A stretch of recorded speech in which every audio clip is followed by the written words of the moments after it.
Di sebuah arena yang penuh sesak, pemula bernama Patrick menantang juara bertahan Kim Jin-ho, seorang legenda hidup dengan rekor KO 100% sempurna. Keyakinan Patrick berasal dari spekulasi yang beredar seputar pertarungan terbaru Kim. Para pengamat memperhatikan bahwa ia tidak menggunakan kakinya, sehingga Patrick curiga ada cedera. Maka malam ini, ia berencana dinobatkan sebagai juara baru. Saat pertarungan dimulai, Patrick segera merasakan tekanan luar biasa berdiri di hadapan petarung terhebat yang masih hidup. Namun ini tepat sesuai harapannya. Rencananya sederhana, serang kaki. Jika Kim cukup arogan untuk naik ring meski cedera, Patrick akan pastikan ia tak pernah bisa menggunakan kaki itu lagi. Patrick segera menerjang untuk melakukan takle, sepenuhnya berkomitmen pada strateginya. Tetapi tepat saat ia pikir telah unggul, dunia berputar terbalik. Secara harfiah, dalam sekejap, Kim melepaskan tendangan berputar sempurna, mengenai dengan presisi seorang master. Dampaknya menghancurkan. Sebelum Patrick sempat memahami apa yang terjadi, ia sudah tergeletak di lantai. Pertandingan selesai. Knockout ronde pertama yang mengejutkan. Saat debu mengendap, Kim berdiri di atas lawannya yang jatuh. Tak ada perayaan, tak ada ejekan, hanya pernyataan sederhana. Sekarang kau mengerti mengapa aku tidak menggunakan kakiku. Mereka terlalu kuat. Setelah pertandingan, Kim menolak menghadiri konferensi pers. Ia tak tertarik pada sensasi media. Satu-satunya yang ingin ia ketahui adalah kapan pertarungan berikutnya dijadwalkan. Bahkan ketika pelatihnya menawarkan tumpangan mobil di tengah cuaca badai, Kim menolak. Rumahnya berjarak 30 km, tetapi alih-alih naik mobil, ia memilih berlari melewati kemacetan, membuat pelatihnya terpana. Di rumah, Kim masuk ke PC-nya. Ia tidak menonton cuplikan kemenangannya atau membaca berita. Sebaliknya, ia membuka Les Saber, game yang terkenal sulit hingga bahkan pemain Korea menyerah memainkannya. Selama 10 tahun terakhir, ia memainkannya setiap hari tanpa absen sekalipun. Bertarung, berlatih, mendorong diri melawan lawan lebih kuat pernah menjadi tujuan hidupnya. Namun kenyataan telah lama menyusulnya. Tak ada lagi yang benar-benar bisa menantangnya. Tak ada yang bisa menghiburnya. Di ring, ia tak terkalahkan. Di game, setidaknya masih ada yang bisa mendorongnya hingga batas. Dengan senyum kecil, ia mengakui bahwa mungkin hari ini pun ia tak akan mengalahkan game itu. Namun pikiran itu tak membuatnya patah semangat. Malah membakar semangatnya. Saat karakternya di game, seorang kesatria mulia, berdiri di tengah medan perang yang dilanda api, Kim menyadari bahwa di dunia virtual ini, ia bisa kembali merasakan apa yang telah lama hilang di kehidupan nyata, sensasi menjadi penantang. Lawannya adalah Raja Iblis Isar. Kim mengangkat pedang di game dan menantang bos itu untuk menyerangnya. Saat pertempuran berkecamuk, nyawa Isar terus berkurang, semakin mendekati nol. Mungkin ini saatnya ia akhirnya menang. Setiap serangan mendarat dengan presisi, dan Raja Iblis yang dulu mengesankan kini melemah di depan matanya. Namun ada yang terasa salah. Sensasi pertarungan mulai memudar saat Kim memperhatikan detail kecil tapi mengkhawatirkan. Bos itu tak lagi bertarung sekuat dulu. Serangan mematikannya kini lamban, mudah ditebak, bahkan gagal menghindar dari serangan paling sederhana. Pola serangan rumit yang dulu memaksanya membuat keputusan dalam sepersekian detik ini menjadi sangat mudah. Kebingungan muncul. Apakah ia sudah meningkat sebanyak itu? Atau ada yang salah secara mendasar? Alih-alih kegembiraan mengatasi tantangan, Kim justru bergulat dengan kesadaran ironis yang tak terduga. Ia tak lagi bertarung untuk menang. Ia mulai takut pada kemenangan itu sendiri. Untuk memecah kegelisahan, ia mulai menyemangati lawannya, mendesak Raja Iblis Isar untuk melawan balik. Suaranya penuh dorongan, tapi tangannya tetap tak kenal ampun, mengeksekusi manuver sempurna di keyboard. Tak lama, pesan muncul di layar. Selamat, Anda telah mengalahkan Raja Iblis Isizar. Logo game muncul dengan ucapan terima kasih karena telah memainkan Last Saber. Kim Jin-ho telah menaklukkan tidak hanya dunia nyata tapi juga dunia digital. Tak ada lagi yang bisa menantangnya. Mungkin sekarang ia harus mencoba melawan beruang. Kemudian tiba-tiba petir menyambar, dan sesaat kemudian ia mendapati dirinya mengapung dalam kegelapan. Bingung, ia mencatat betapa pusing yang dirasakan, betapa panas tubuhnya yang tak wajar. Lalu hujan. Ia bertanya-tanya kapan ia keluar rumah. Saat kesadarannya mulai pulih, sebuah tangan memegang bahunya, memanggilnya sebagai nomor 218. Orang yang menghadapinya bersikeras bahwa mereka tak punya waktu untuk disia-siakan. Ia harus segera keluar. Masih linglung, Kim melihat nomor penjara orang lain, yaitu 172, sambil bertanya bingung siapa dia. Di sekitar mereka, puluhan tahanan berlari deras melewati hujan deras menuju gerbang terbuka. Saat badai mengamuk di atas, Kim melihat bendera berkibar dengan lambang burung elang hitam. Ia menatapnya, berusaha mengingat di mana ia pernah melihatnya sebelumnya. Sementara itu, nomor 172 mengguncangnya dari lamunan. Ia mendesaknya untuk sadar, berteriak agar tak menyia-nyiakan kesempatan ini. Ia bersikeras bahwa ini mungkin kesempatan terakhir mereka untuk kabur dari Karyon, nama yang membuat Kim langsung tersentak.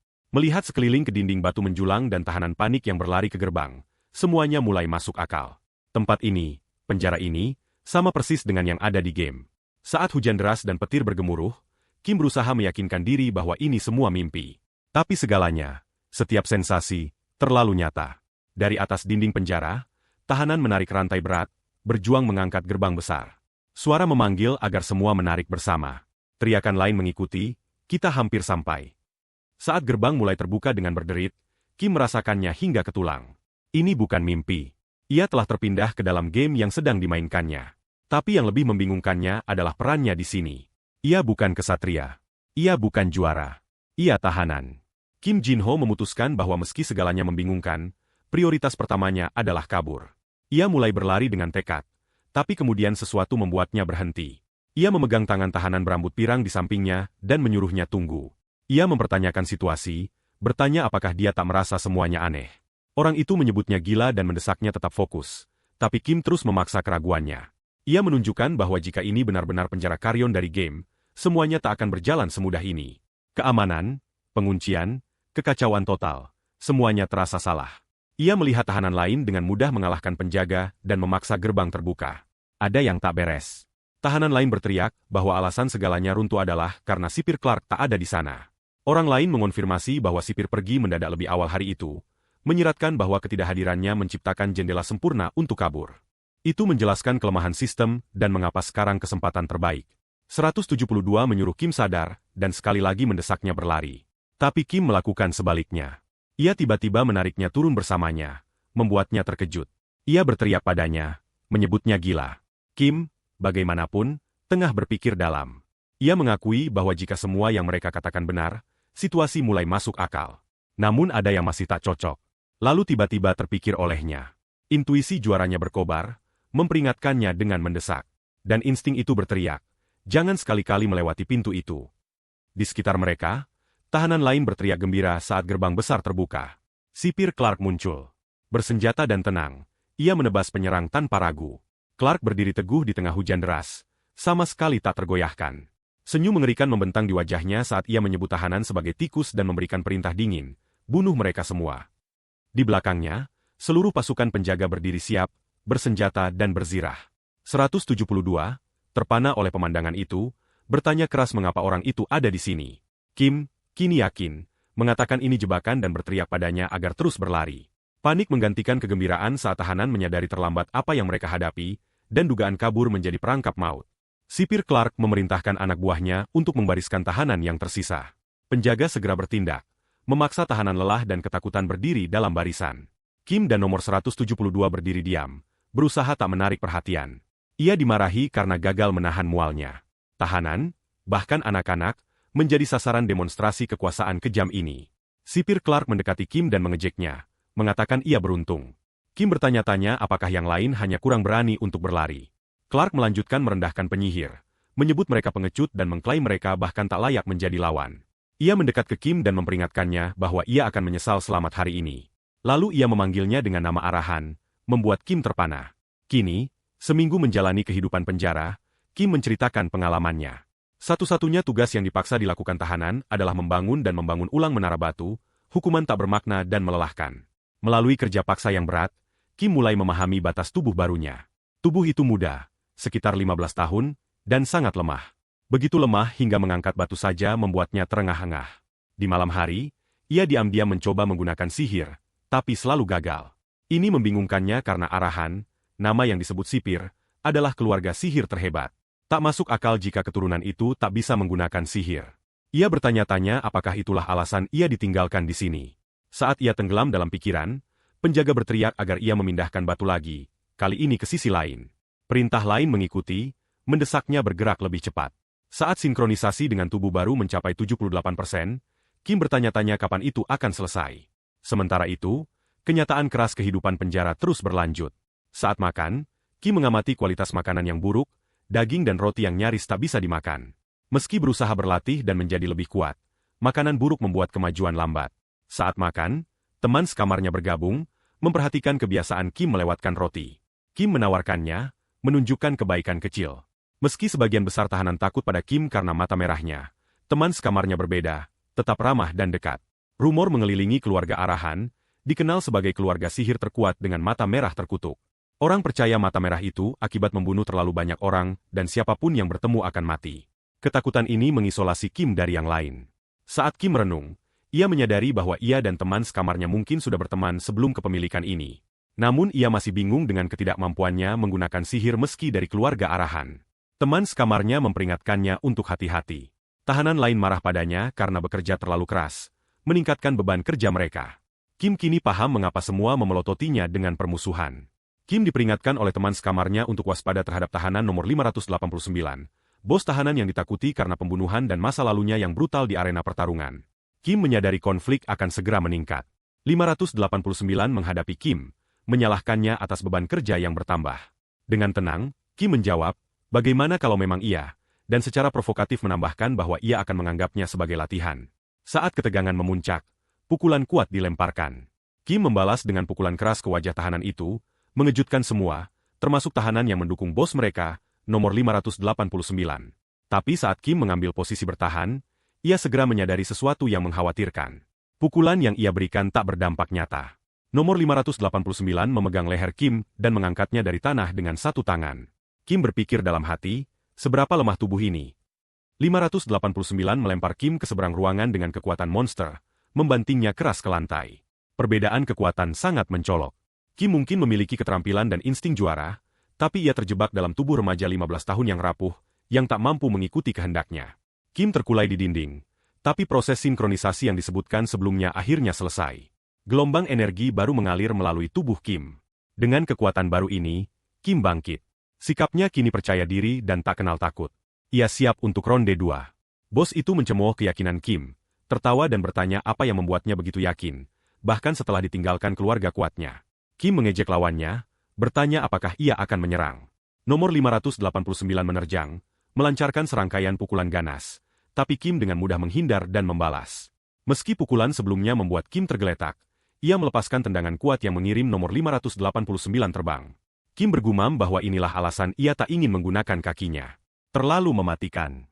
Tahanan lain, marah atas kekalahan pemimpin mereka, berkumpul untuk menyerang Kim, berteriak ancaman. Namun Kim tak bergeming. Saat ia dengan santai mendekati tubuh tak sadar nomor 589, tahanan tiba-tiba ragu. Satu injakan keras dari Kim mengirim sinyal kuat, dan saat ia berbalik serta menatap tajam, mereka membeku. Setelah mengalahkan pemimpin geng di depan tahanan lain, Kim menguasai situasi dengan mengancam akan melumpuhkan pemimpin geng secara permanen jika yang lain mendekat. Ia menuntut mereka memanggil penjaga, mengintimidasi tahanan lain hingga mundur. Salah satu dari mereka dengan gugup setuju mengambil penjaga. Keberanian Kim membuat geng terpana, tapi ia dengan dingin membalas bahwa kini dialah yang berkuasa. Kemudian, teman sekamarnya yang berambut pirang, kagum atas dominasi Kim, bertanya di mana ia belajar bertarung seperti itu. Kim mengabaikannya, dan temannya memperhatikan sesuatu yang aneh. Kim tampak lebih tinggi dari sebelumnya.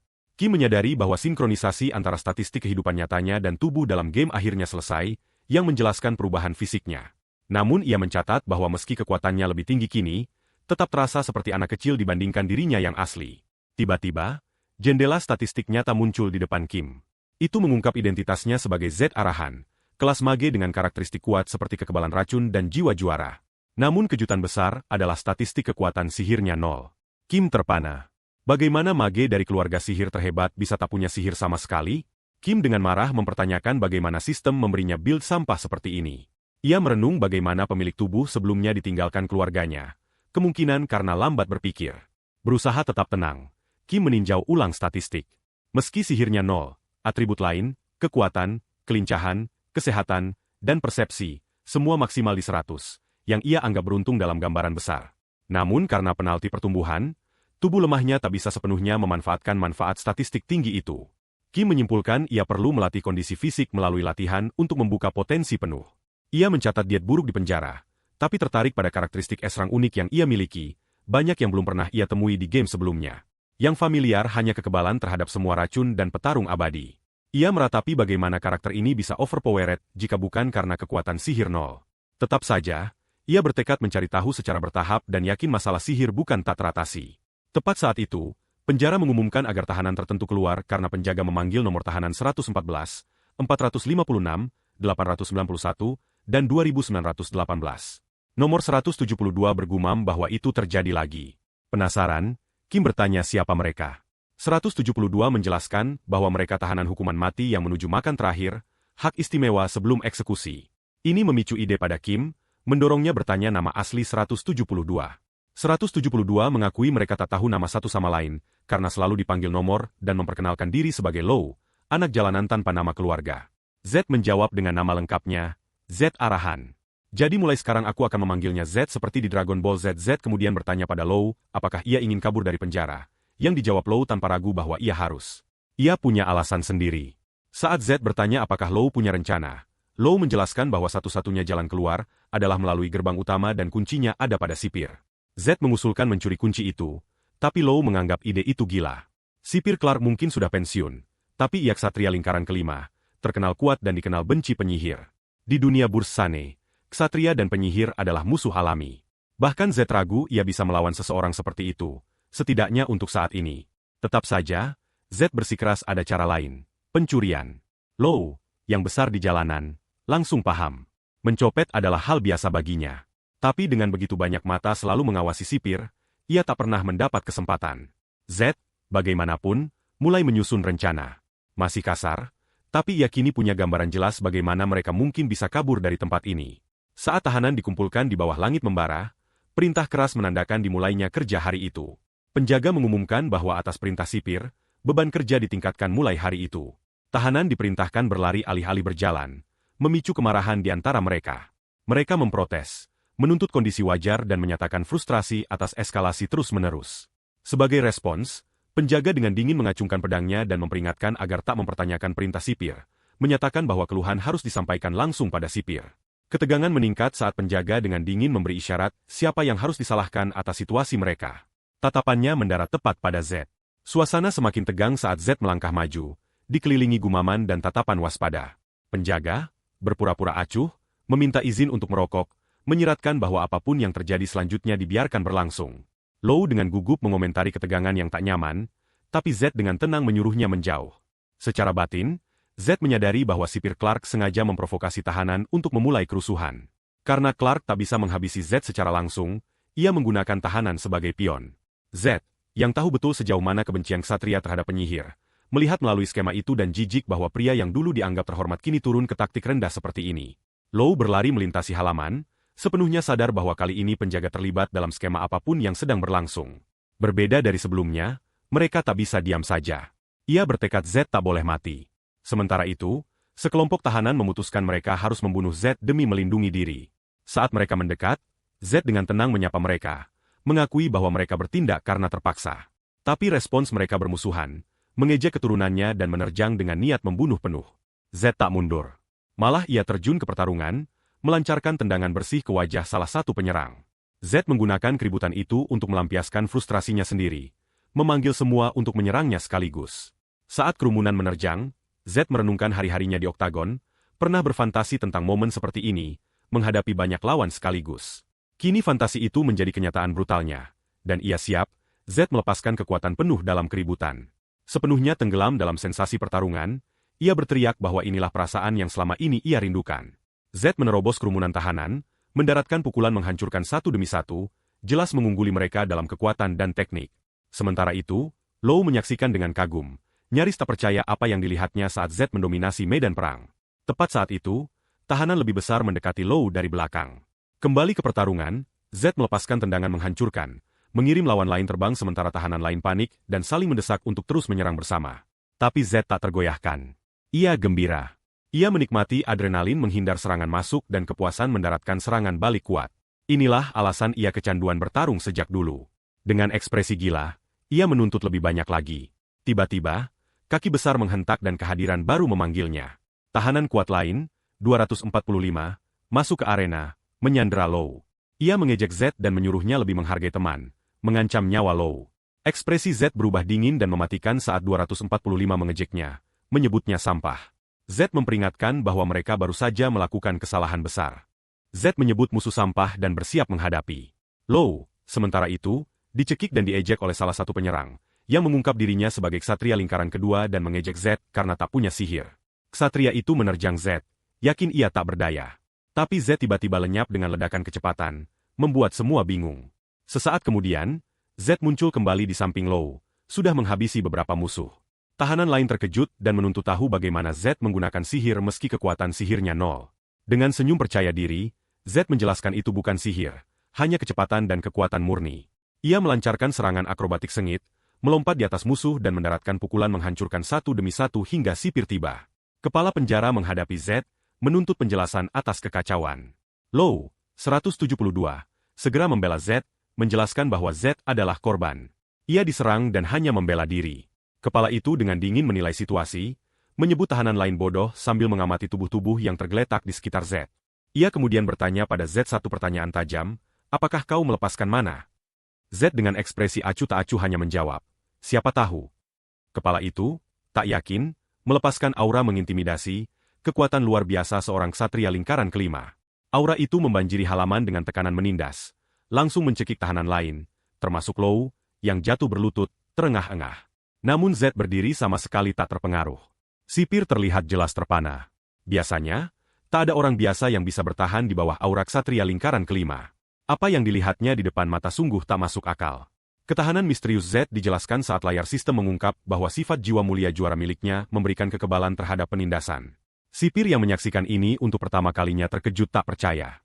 Spekulasi muncul bahwa ini mungkin bahkan sifat kekebalan mental, semakin menekankan keunikan dan sifat rusak dari kemampuan Z. Z secara batin mengakui kekuatan puncaknya dari dunia sebelumnya dan berkomentar bahwa dikalahkan oleh ksatria lingkaran kelima belaka akan terasa konyol.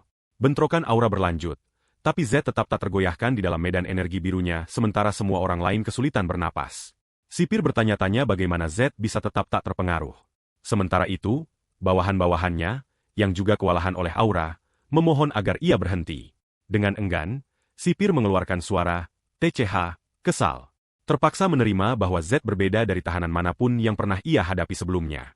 Setelah mengalahkan aura ksatria lingkaran kelima, Z tetap tenang dan santai merenung bahwa untunglah situasi berakhir seperti ini. Andai ia mencabut pedangnya, segalanya bisa berubah menjadi bencana sungguhan.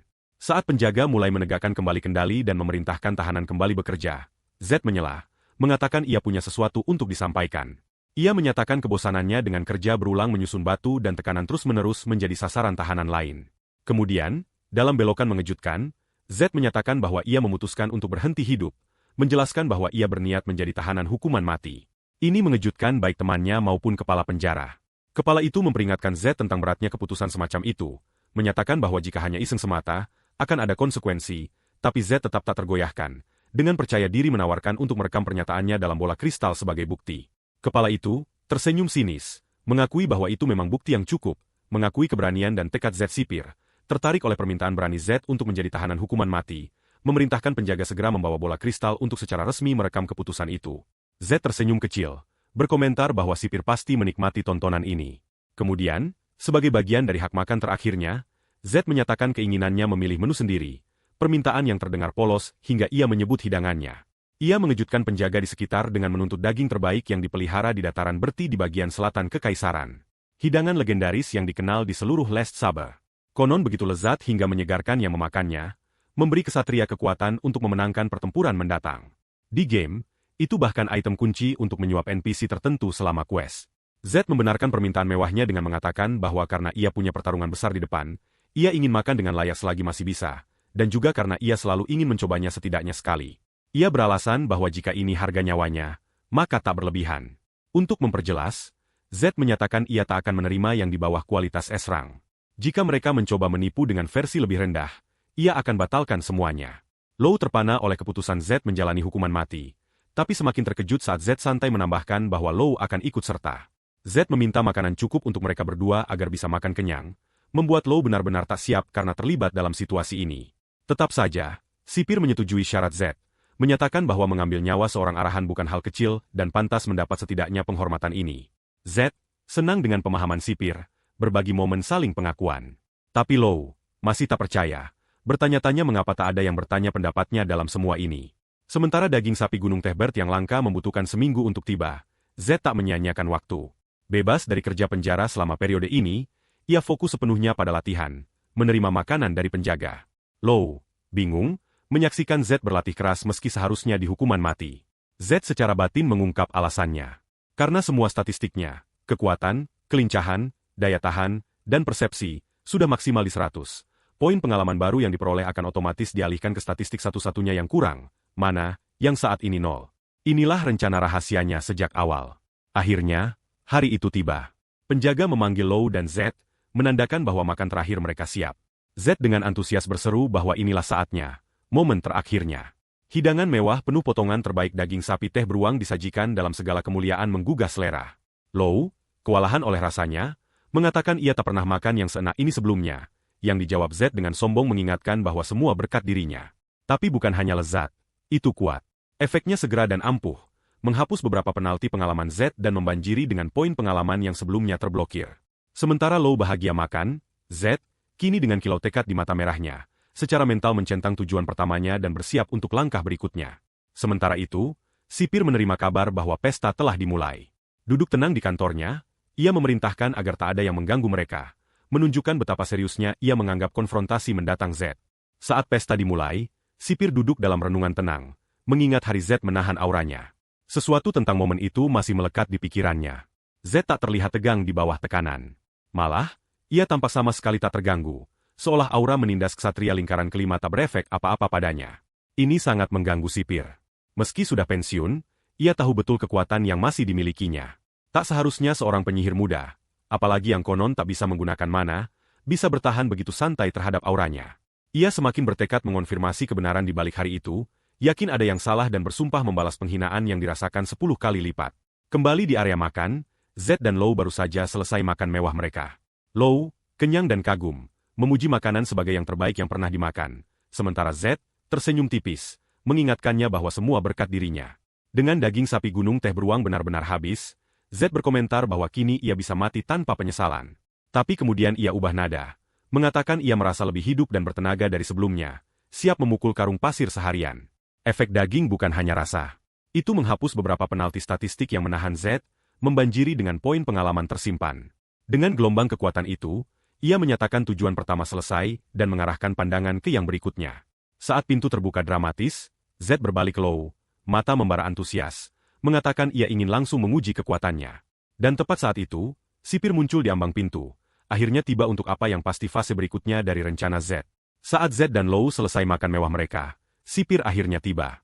Z santai memberitahu bahwa tak ada makanan tersisa. Bercanda bertanya apakah ia marah karena tak disisakan. Pengabaian terang-terangan ini hanya memicu iritasi sipir. Secara batin, ia mencemooh arogansi Z, menganggapnya kompleks superioritas dari garis darahnya. Tapi di balik permukaan, sipir mendidih dan mengaktifkan alat sihir tertanam di pergelangan tangannya. Dengan cahaya berpendar, ia meraih dan memegang bahu Z, berniat membuatnya menderita atas penghinaan sebelumnya. Ia menyeringai, menyebut wajah Z menjengkelkan, bersumpah menghancurkannya dengan rasa sakit. Sipir merenung garis darah Z, menyadari ia mungkin anggota keluarga elit arahan, terkenal akan kecakapan sihirnya. Bahkan secuil informasi tentang mereka bisa jadi tiket keluar dari pos rendah ini. Didorong ambisi, ia lepaskan kekuatan penuh alatnya, yakin kali ini cukup.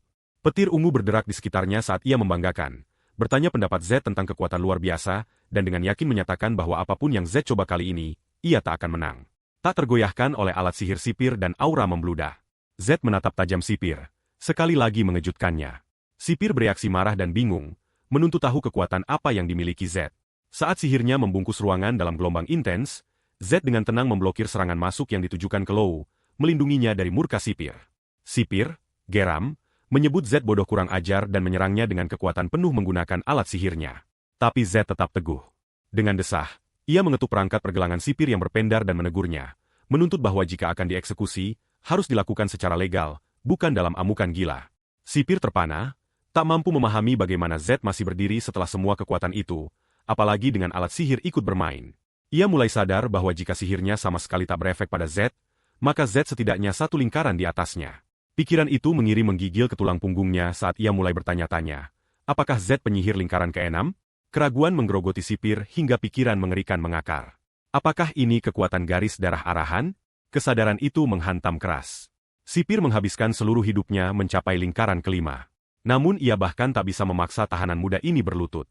Terhina, sipir mematikan alat sihirnya. Z, masih tenang dan berdiri tegak. Sarkastik bertanya apakah ia sudah selesai menggali kuburnya sendiri. Sipir, diam dan terguncang. akhirnya sadar kembali dan menyatakan bahwa eksekusi akan dilanjutkan. Pagi berikutnya, ia dingin mengingatkan Z bahwa bahkan keluarga arahan hebat tak di atas hukum kaisar dan mendoakan malam terakhir yang suram. Kemudian di kantornya, sipir merenung hari aneh itu sambil mencoret-coret di jurnalnya. Meski tak banyak yang didapat, ia yakin intel yang dicatat tentang Z mungkin berguna bagi ksatria lain.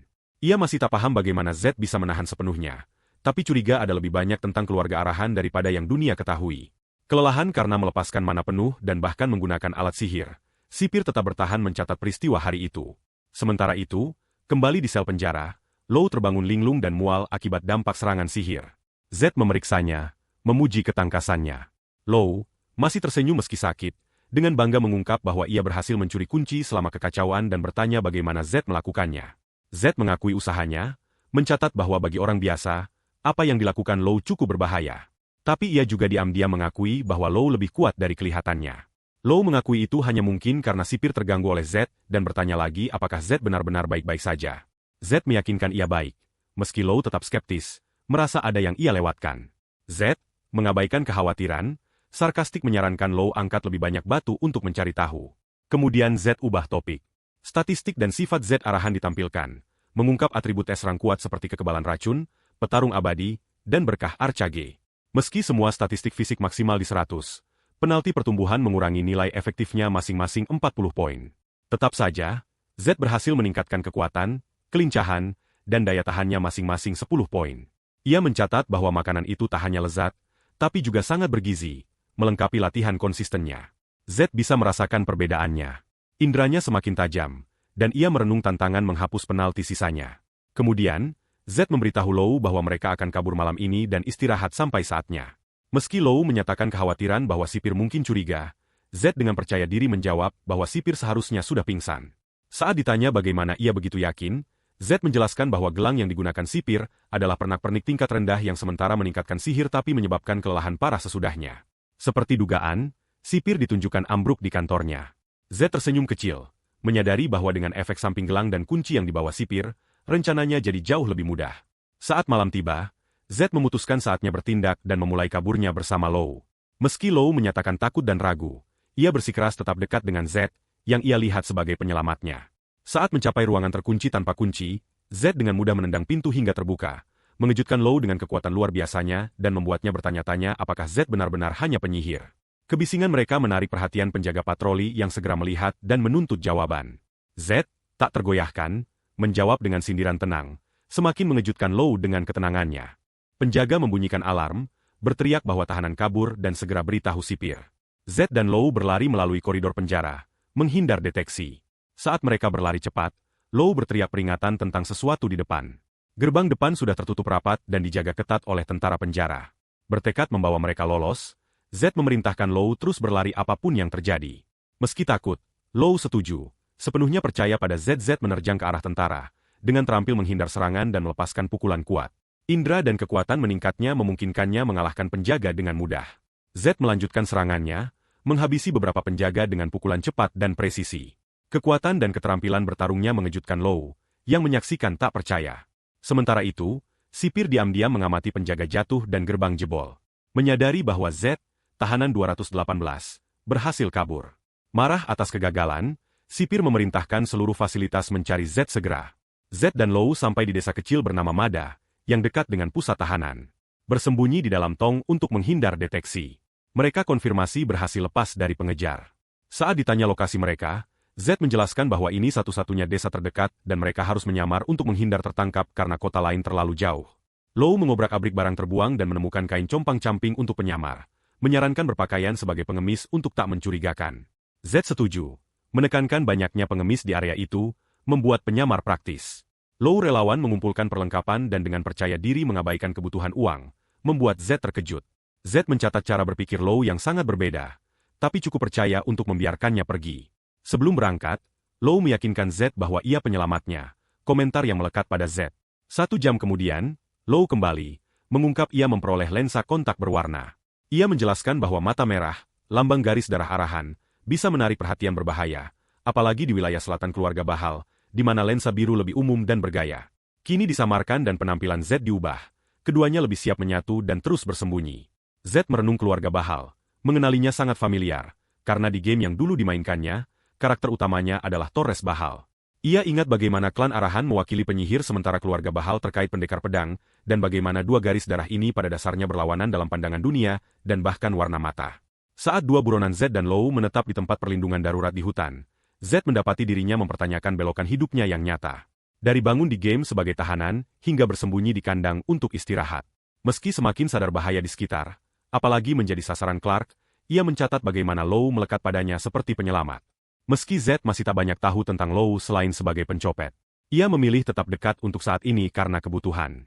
Sementara itu, Lou juga terjaga mempertanyakan apakah Z benar-benar bisa dipercaya. Pagi berikutnya, saat sinar matahari menyusup ke tempat persembunyian sederhana mereka, Z menyadari betapa kasarnya kondisi tidur mereka.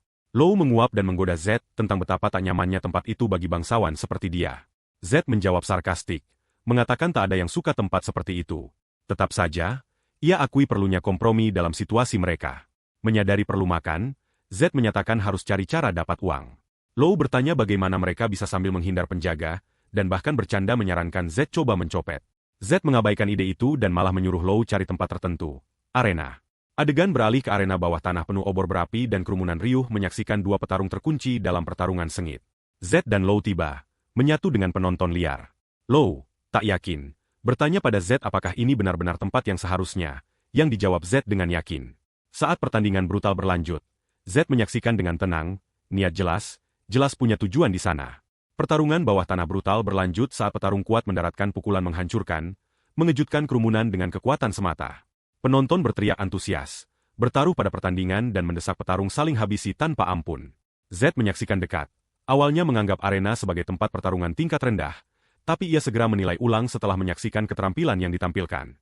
Di sampingnya, Lou semakin gelisah, mendesak Z pergi, merasakan betapa berbahayanya lingkungan itu.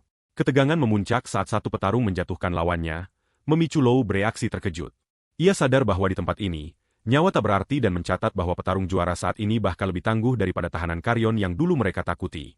Mengamati kekuatan Eka, Lou memberitahu Z tak mungkin mengalahkannya dengan gulat saja. Saat pertandingan berakhir, kerumunan terengah dan Z bergerak, melangkah maju dan menghentikan pembunuh di tengah pemukulan. Cukup, katanya tenang, menciptakan kontras tajam dengan kerumunan haus darah, menandakan ia tak di sana untuk ikut aturan mereka.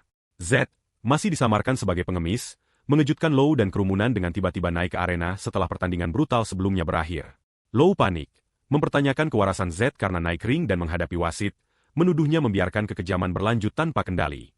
Z kemudian langsung menantang pemenang sebelumnya, memicu pria itu menuntut identitasnya. Dengan tenang percaya diri, Z menjawab bahwa ia hanya tikus jalanan tak bernama, tak ada apa-apanya, seketika menyebabkan kebingungan dan tak percaya di antara penonton. Kerumunan, marah atas gangguan, mencemoohnya karena merusak pertandingan dan menuntut uang kembali. Tak tergoyahkan, petarung berdarah menawarkan bertanggung jawab dengan melanjutkan pertandingan dan meminta konfirmasi bahwa yang perlu dilakukan hanya bertarung. Z tersenyum kecil, berjanji akan memberikan pertunjukan bagus. Lou ngeri dan berteriak namanya, berusaha memperingatkan. Ia dengan panik menjelaskan bahwa pria yang akan dilawan Z adalah yang terkuat di arena, dan menantangnya bunuh diri. Meski Lou memohon putus asa agar Z pilih orang lain, Z tampak bertekad, siap menghadapi yang mustahil. Z menyuruh Lou diam dan bertaruh segalanya padanya, memancarkan keyakinan total sementara Lou panik, mendesaknya turun sebelum terlambat. Z mengabaikan kekhawatiran, santai memanggil Lou dan memberitahu bahwa setelah ini mereka akan makan steak dan kenyang. Lou memohon agar tak sial. Pertandingan resmi dimulai. Lawan Z melangkah maju percaya diri sementara kerumunan meneriakkan namanya. Namun ekspresinya berubah saat mempelajari Z. Meski penampilan Z muda, Eka memperhatikan napas tenang terkontrol dan sikap fokusnya, yang tak seperti petarung lain. Tak ada gerakan sia-sia. Kehadiran Z tenang tapi mengintimidasi. Eka mulai merasa gelisah, bertanya-tanya mengapa ia, petarung berpengalaman dan brutal, merasa cemas melawan seseorang yang tampak hanya pengemis jalanan. Frustrasi oleh perasaan tak nyaman ini, ia menerjang Z dengan raungan ganas, berusaha membungkam ketidaknyamanan dengan mengalahkannya melalui kekuatan semata. Z mendaratkan pukulan bersih menghancurkan ke Eka, mengejutkan kerumunan dan mengejutkan Eka sendiri, yang mulai berdarah dan goyah. Z kemudian dengan dingin menjelaskan teknik pukulan yang benar. Pada dasarnya memberi pelajaran di tengah pertarungan. Ia menekankan presisi, kecepatan, dan kekuatan, mendemonstrasikan setiap konsep dengan sempurna saat mendaratkan lebih banyak pukulan. Lou menyaksikan dari kerumunan, tak percaya, berdoa putus asa demi keselamatan Z. Sementara itu, penonton terpana, Bertanya-tanya apakah Eka sedang menahan diri, tak mampu percaya apa yang disaksikan. Tapi menjadi jelas Z mendominasi. Bentuk, napas tenang, dan sikap mengintimidasi Z telah membalik suasana seluruhnya. Bahkan petarung arena berpengalaman merasa gelisah dan mempertanyakan keyakinannya sendiri. Kejutan Lou berubah jadi kagum saat ia mulai percaya yang mustahil. Z mungkin benar-benar menang. Pertanyaan Eka menunjukkan ia bisa kalah dari seseorang yang ia anggap hanya anak kecil. Z menghantam dengan pukulan akhir menghancurkan, meninggalkan juara tak sadar di tanah. Z berbalik ke wasit terpana dan menegurnya, mempertanyakan kurangnya aturan. Wasit, gugup, menyatakan pertandingan selesai. Z diumumkan sebagai pemenang. Setelah kemenangan cepat dan tegasnya, Z mengangkat tangan dengan tenang percaya diri, secara batin mencatat bahwa pertarungan berakhir sebelum ia sempat pemanasan dan bertanya-tanya apakah seharusnya menahan diri lebih banyak. Kemudian, Z melampiaskan frustrasinya atas bayaran kecil. Meski odds 62-1, ia menuduh penangan bayaran mencoba menipu karena penampilan mudanya. Pria itu gugup menyangkal, mengklaim sudah beri jumlah benar. Lou juga menyatakan keraguan, mengatakan tak mungkin bayaran serendah ini. Curiga, Z bertanya pada Lou berapa yang ia pertaruhkan. Lou berkeringat gugup, jelas tak mempertaruhkan segalanya meski sesuai instruksi Z. Lou dengan malu-malu mengaku bahwa ia benci berjudi dan perlu menyimpan uang untuk makan malam. Saat mereka membahas ini, seorang wanita misterius berbaju merah ditemani dua pengawal mendekati mereka. Ia menyapa dengan genit dan mengusulkan obrolan kecil. Z dan Lou segera merasa aneh. Z mengenalinya sebagai orang yang tadi wasit tanpa hormati. Saat Z bertanya siapa dia, wanita itu dengan percaya diri memperkenalkan diri sebagai Herna, manajer arena. Setelah Z menolak tawaran Herna untuk berbicara, ia pergi bersama Lou, yang terpana menyadari wanita yang mereka temui adalah Herna, manajer arena. Mereka segera dihadang dua pengawal menjulang, tapi Z tanpa takut memperingatkan bahwa mereka bisa berakhir seperti Eka jika nekat. Meski diam, Z merasakan loyalitas atau ketakutan mereka menahan. Herna, mengamati dari belakang, dengan tenang mengingatkan Z bahwa itu juara kuat yang ia rekrut dari kota besar, secara halus mengancam bobot tindakannya. Tetap tertarik, ia biarkan mereka pergi untuk saat ini, memberi isyarat pertemuan mendatang dan menyatakan ketertarikannya pada orang kuat. Kemudian, di sebuah kedai, Lou memperingatkan Z, menekankan bahwa Herna bukan sekadar manajer. Ia kekuatan sejati di balik kota ini. Z santai menyebutnya rubah tua serakah, yang dikonfirmasi Lou sebagai julukan terkenalnya. Merenungkan pertemuan mereka, Z menjadi lebih serius, menyadari Herna kemungkinan mendekatinya dengan agenda, berencana memanfaatkan kekuatannya untuk tujuan sendiri. Di kehidupan masa lalu Z saat pertama masuk dunia olahraga tarung, ia ingat momen mulai dikenal. Banyak agensi manajemen mencoba merekrutnya, meski sebagian besar hanya melihat potensinya sebagai cara untung, sering menipunya dalam proses. Muda dan penuh mimpi, Z saat itu hanya anak desa naif. Beruntung, ia akhirnya bertemu manajer baik karena keberuntungan semata, seseorang yang percaya padanya dan membantu naik ke status juara. Z mengakui bahwa ia tak lagi anak rentan itu. Ia telah bertarung melalui kesulitan dan meraih gelar juara dengan tinjunya sendiri. Kembali di masa kini, Z diam-diam menantang manipulasi halus Herna, secara batin menyebutnya rubah tua dan bersumpah akan lihat siapa yang benar-benar tahu cara bermain. Percakapan mereka terpotong kedatangan makanan, hidangan yang membuat Lou excited, daging sapi verti kelas tinggi. Namun Z segera curiga, menghentikan Lou makan.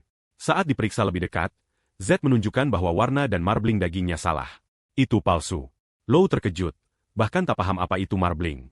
Z melanjutkan menganalisis situasi, menunjukkan betapa langkanya daging vertigrade. Ia mencatat bahwa bahkan sipir berpangkat tinggi di pusat tahanan harus menunggu seminggu untuk mendapatkannya. Tak masuk akal jika restoran acak menyajikannya begitu saja kepada banyak pelanggan. Z curiga itu sebenarnya daging wagyu satu tingkat di bawah, tapi dengan perbedaan signifikan. Ia sarankan periksa harga untuk konfirmasi penipuan. Lou, jelas kelaparan, mencoba membenarkan dengan mengatakan mungkin tak masalah apakah wagyu atau vertigrade karena rasanya sama saat dimakan. Ia terlalu lapar untuk peduli perbedaan. Tapi Z tak biarkan begitu saja. Ia berdiri dan memberitahu Lou bahwa mematok harga vertigrade sambil sajikan daging palsu adalah penipuan langsung. Ia ingatkan Lou bahwa mereka bangkrut dan bersikeras bahwa sebagai pelanggan mereka berhak protes penipuan. Saat membahas, pelayan menyela sopan tapi tegas meminta mereka makan cepat dan pergi, karena hanya pesan satu porsi tapi memakan tempat. Z tenang menjawab bahwa ini bukan yang dipesan dan ulangi, bahwa ia secara spesifik minta daging vertigrade. Ia pertanyakan mengapa restoran coba sajikan palsu alih-alih bawa yang asli, dan secara mental catat absurdnya tak hanya disaji palsu tapi juga buru-buru diusir. Pelayan, defensif, menantang Z dengan bertanya apakah ia tahu di mana ia berada dan sarankan omongan seperti itu mungkin berhasil di jalan tapi bukan di sini. Z potong dan suruh ia panggil pemilik. Yang memicu pelayan bergumam tentang keberanian ZZ, dorong lebih jauh. Sarkastik bertanya apakah itu berarti ia boleh bilang apa saja. Di sekitar mereka, pelanggan restoran mulai bergumam, bertanya-tanya apakah akan ada perkelahian. Frustrasi, pelayan menyerah dan suruh Z diam serta ikut dengannya. Mereka dibawa ke ruang belakang di mana pelayan umumkan kepada seseorang bahwa ia sudah bawa mereka. Tiba-tiba, sekelompok pria mengintimidasi masuk, mengacungkan golok. Salah satu bertanya apakah Z anak nakal yang bikin masalah. Z balas dengan sarkasme pedas, menunjukkan bahwa nakal sejati adalah yang jual daging palsu. Bos tempat itu tertawa dan bilang ia kagum pada keyakinan Z, tapi peringatkan bahwa ia benar-benar harus belajar baca situasi. Tiba-tiba anak buah menerjang Z dan Low, tapi Z langsung bertindak. Dalam serangkaian pukulan kuat dan presisi, Z hancurkan penyerang satu persatu. Bos, menyaksikan dengan horor semakin besar, meringis dan gemetar saat suara pertarungan bergema. Tak lama, Z terlihat berdiri di tengah tubuh babak belur preman, menang dan tak tergoyahkan. Low dengan bangga nyatakan bahwa penyerang pantas dapat itu dan pertanyakan apakah mereka tahu siapa Z. Ia ingatkan bahwa ini orang yang kalahkan Eka tanpa senjata. Bos, terguncang, berpikir dalam hati bahwa ia dengar rumor seseorang kalahkan Eka, tapi anggap lelucon. Kini ia sadar itu benar. Ia menyerah dan tanya Z mau apa. Z tersenyum kecil dan bilang mereka akhirnya sampai ke suatu titik. Ia bersikeras ia orang adil dan tawarkan dua syarat. Pertama, ia tuntut uang yang ditipu dikembalikan. Kedua, ia nyatakan bahwa mulai sekarang semua hidangan daging mereka ditanggung dengan harga vertigrade. Tentu saja. Bos terpana, bertanya-tanya penodongan macam apa ini. Malam hari, di bawah bulan sabit tenang, Low melempar diri ke kasur empuk dengan sorak keras. Kagum betapa itu hal terempuk yang pernah ia tiduri. Ia meregang bahagia dan sebut pengalaman itu surga. Dari kasur lain, ia antusias cerita pada Z bahwa yang dilakukan tadi luar biasa. Sebut hak konsumen dan bercanda implying Z pasti berdarah bangsawan. Z, sambil selonjor di kasur, jelaskan bahwa jika rumor buruk menyebar, restoran bisa tamat. Ia bilang tanpa levrage, negosiasi jadi mimpi buruk bagi pihak lain. Pikiran ini picu Low tertawa terbahak.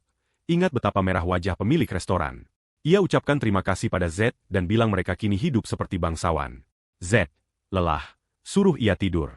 Setelah lampu mati, Low berbaring sebentar, mata terbuka lebar. Ia pelan sebut nama Z dan duduk mencoba lihat apakah ia bangun. Saat tak ada respons, ia pelan bisik lagi, tanya apakah Z bangun. Lalu diam-diam pasang syal dan menyelinap keluar kamar. Z, meski masih di kasur, jelas bangun. Matanya terbuka sedikit, mengamati Low pergi dalam diam. Beberapa hari kemudian, Low mengeluh betapa laparnya dan tanya kapan makan malam siap. Perhatikan Z masih latihan. Ia komentar tak percaya bahwa Z tak pernah berhenti, bahkan sesaat pun. Ia anggap aneh, apalagi karena penyihir biasanya benci berkeringat lebih dari mati sendiri.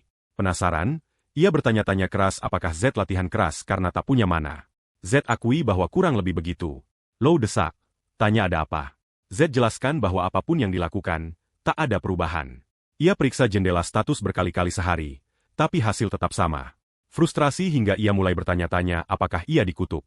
Ia renung bahwa alasan sulitnya mungkin karena dari 0 ke 1, seperti menciptakan sesuatu dari ketiadaan. Begitu lewati ambang itu, seharusnya lebih mudah. Dengan desah, Z ucapkan selamat pagi pada Low.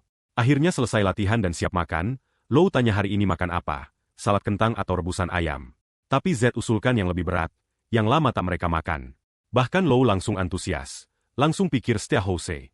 Mereka tak kembali selama 3 hari, bukan karena uang, tapi karena pemerasan pun ada batas. Lagi pula, hari pertama mereka sudah habiskan 10 porsi. Z kemudian tanya berapa emas yang tersisa. Low akui, tak banyak. Harga di kota ini gila. Itu tak cocok dengan Z. Ia main game ini 10 tahun. Ia tahu tarif pasar. Habiskan 50 koin emas dalam beberapa hari tak mungkin kecuali seseorang sengaja buang uang. Ia mulai curiga Low sembunyikan sesuatu. Mungkin keserakahan sederhana atau kebiasaan berjudi. Z tak pikir Low berniat hianati. Jadi, untuk saat ini, ia putuskan abaikan dan biarkan ia ambil sedikit. Tapi ia tahu tak bisa abaikan selamanya. Jika setidaknya paham alasan dibaliknya, mungkin lebih mudah diatasi. Kembali di Steakhouse, salah satu penjaga beritahu bos bahwa Z dan Low kembali. Sangat mengejutkan bos Steakhouse, pria dengan kebanggaan jauh melebihi keterampilan atau status aslinya, masih trauma atas penghinaan yang diderita dari anak kecil belaka. Ia tak bisa pahami bagaimana seseorang tak signifikan bisa tempatkan ia di posisi memalukan. Berusaha regaining control, bos tanya penjaga apakah ia bawa yang diminta. Sementara itu, Z dan Low disambut masuk dan dibawa ke meja di mana hidangan daging mewah menanti. Staf sopan bilang mereka sudah siapkan banyak dan ajak makan sepuasnya. Low, terkesan pesta itu, bertanya-tanya berapa nilai semua makanan ini. Staf tambah bahwa jika butuh apa lagi, jangan ragu minta. Z, bagaimanapun, curiga.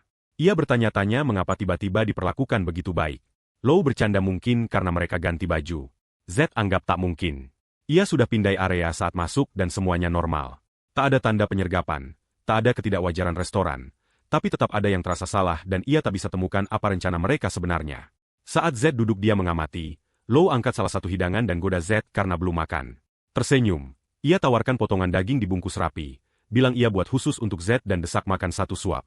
Z ucapkan terima kasih, tapi secara batin putuskan tetap waspada. Harap rencana apapun yang sedang disiapkan akhirnya muncul sendiri. Lalu, tanpa peringatan, sesuatu klik di pikiran Z, kesadaran mengkhawatirkan. Matanya melebar horor saat ia mendesak teriak pada Lou untuk ludahkan makanan dan peringatkan jangan makan daging. Lou mulai merasa tak enak, apalagi setelah dengar Z ungkap bahwa daging lezat yang baru saja dimakannya beracun. Panik muncul saat Lou bertanya-tanya keras apakah ia akan mati. Z yakinkan bahwa jumlah yang dimakan terlalu kecil untuk mematikan. Tetap saja, Z tak sangka Steahause nekat racun makanan mereka. Ia sudah waspada atas perlakuan terlalu murah hati, tapi penggunaan racun bahkan mengejutkannya. Beruntung, Z langsung kenali zat itu sebagai racun katak melalui jendela status dan tak terpengaruh berkat sifat kekebalan racunnya. Tanpa itu, ia akui, ia sudah tamat tanpa sadar. Kekebalan itu tak mudah didapat. Diperoleh melalui usaha ekstrim, mempertaruhkan nyawa berkali-kali. Sifat itu hanya bisa diperoleh dengan konsumsi setiap racun dikenal di kekaisaran secara berurutan dan selamat setiap kali dengan pakai antidot berulang. Lou, sementara itu, tak percaya. Ia bilang daging tak ada rasa atau bau aneh, jadi ia masih ragu apakah benar beracun. Ia kemudian tanya bagaimana Z bisa tahu. Tebak pasti karena ia arahan, bangsawan elit yang di mata Lou berada di level berbeda. Dengan pikiran itu, Lou gugup tanya langkah berikutnya. Karena sepertinya ada yang coba bunuh mereka. Ia usul kabur saja. Tapi tubuhnya lemah dan paniknya meningkat. Z tak yakin harus kabur. Ia bilang Lou tak ada alasan lari. Malah, ia rencanakan buat Steahause bayar mahal. Sementara itu, kita lihat pemilik Steahause menggerutu sendiri. Kesal karena Z dan Lou tak makan daging diam-diam saat kembali. Ia keluh mereka bertingkah sombong dan perintah orang. Kembali di ruang makan, Z tenang bilang ia hanya datang bereskan beberapa kesalahpahaman dan punya pertanyaan sendiri. Pemilik, amati berapa banyak mereka sudah makan dalam waktu singkat, tunggu sombong agar racun berefek. Ia kemudian mencemooh Z, tanya kesalahpahaman apa karena dari perspektifnya Z dan Lou tak lain perampok yang pakai ancaman untuk pemerasan. Z tunjukkan itu sendiri kesalahpahaman dan undang pemilik Steahause makan daging bersama sebagai gestur rekonsiliasi. Lou tawarkan bungkusan daging, picu kejutan. Pemilik tanya mengapa mereka beri padanya. Z jawab bahwa jika ia terima, ia akan hapus salah satu syarat yang sebelumnya dituntut. Tekankan lagi bahwa mereka bukan perampok. Pemilik langsung tolak dan bilang tak ada niat rekonsiliasi. Z, tak tergoyahkan, catat aneh ia lewatkan kesempatan kecuali ada alasan lain ia tak bisa makan daging. Z kemudian tatap tajam dan usul mungkin karena ada racun di dalamnya. Pemilik bereaksi terkejut dan coba sangkal tuduhan. Tapi Z tegur, tanya apakah ia nikmati sandiwara. Tiba-tiba, Z lempar daging ke seberang ruangan, mengejutkan pemilik. Daging berceceran di lantai. Pemilik panik, sadar Z tak makan. Ia sudah buang. Ia bertanya-tanya bagaimana mereka deteksi racun. Pikir seharusnya tak mungkin. Z kemudian tuduh langsung, bilang ia hanya rencana kunjungi sesekali mengingat situasi. Tapi kini lihat pria itu benar-benar hina karena racun daging. Pemilik coba tutupi panik dan klaim tak ada racun. Teriak bahwa mereka tak punya bukti. Z tenang jawab bahwa ia punya bukti. Saat ia buka mata, mata itu berpendar merah menusuk. Ia bilang pada ruangan terpana, ini buktinya. Pemandangan mata merah itu buat penonton terpana. Dan pemilik bergumam tak percaya. Ia langsung kenali sebagai mata merah arahan. Z dalam nada dingin dan mengintimidasi tuntut tahu bagaimana pemilik Steahause berani tipu seorang arahan. Peringatkan bahwa kejahatan semacam itu layak hukuman mati. Pemilik ketakutan mundur, gemetar, saat Z tenang tambah bahwa seseorang seperti dia bisa hilang tanpa jejak dan tak ada yang peduli. Panik kuasai pria itu saat ia secara batin teriak bahwa ia akan mati. Jatuh berlutut, pemilik Steahause menangis minta maaf. Bilang ia tak kenali sosok hebat dan mohon ampun. Ia memohon belas kasihan, merangkak di kaki Z. Sementara narasi batin ungkap ketidakmampuannya bahkan pertanyakan mengapa arahan seperti Z datang ke desa kecil selatan, sembunyikan identitas atau bertingkah seperti pengemis. Pria itu, lumpuh ketakutan, terus menangis, sebut diri bodoh dan tak layak, janji lakukan apa saja jika diampuni. Saat Z amati pria dewasa itu hancur seperti anak kecil, ia renung betapa kuatnya otoritas arahan dan pikir dalam hati bahwa ia harus pakai intimidasi semacam itu lebih sering. Saat Z konfirmasi bahwa pria itu akan lakukan apa saja, ia bilang akan tunjukkan belas kasihan sekali ini karena ketulusan pemilik. Pria itu ucapkan terima kasih berulang, bilang tak akan lupa kebaikan ini. Z tetapkan syaratnya. Pertama, pria itu tak boleh ungkap identitasnya pada siapapun. Pemilik langsung setuju, bilang tak akan sebut sepatah kata pun, bahkan di akhirat. Kedua, Z tuntut setengah kekayaan pria itu dan bilang ia akan pura-pura tak ada yang terjadi. Pemilik, jelas lega, langsung setuju dan buru-buru ambil uang. Pikir harus cepat sebelum Z ubah pikiran. Saat ia pergi, Z dan Lou saling pandang. Z catat bahwa pria itu bahkan tak berani bicara. Reaksi pantas atas kehadiran arahan. Lou kemudian usul mereka tinggalkan kota begitu dapat uang, dan Z setuju. Tapi tepat saat mulai santai, suara familiar menyela, tanya kemana mereka buru-buru. Z dan Lou berbalik. Terkejut temukan Herna mendekat dengan senyum tahu. Z dan Lou terkejut saat Herna muncul lagi, melenggang percaya diri masuk ruangan dengan gaya dramatis biasanya. Z langsung kenali dan sebut namanya. Tarik perhatian wanita flamboyan itu. Herna sapa mereka main-main, goda bahwa mereka bertemu lagi, lalu tambah bahwa Z ternyata sosok mengesankan.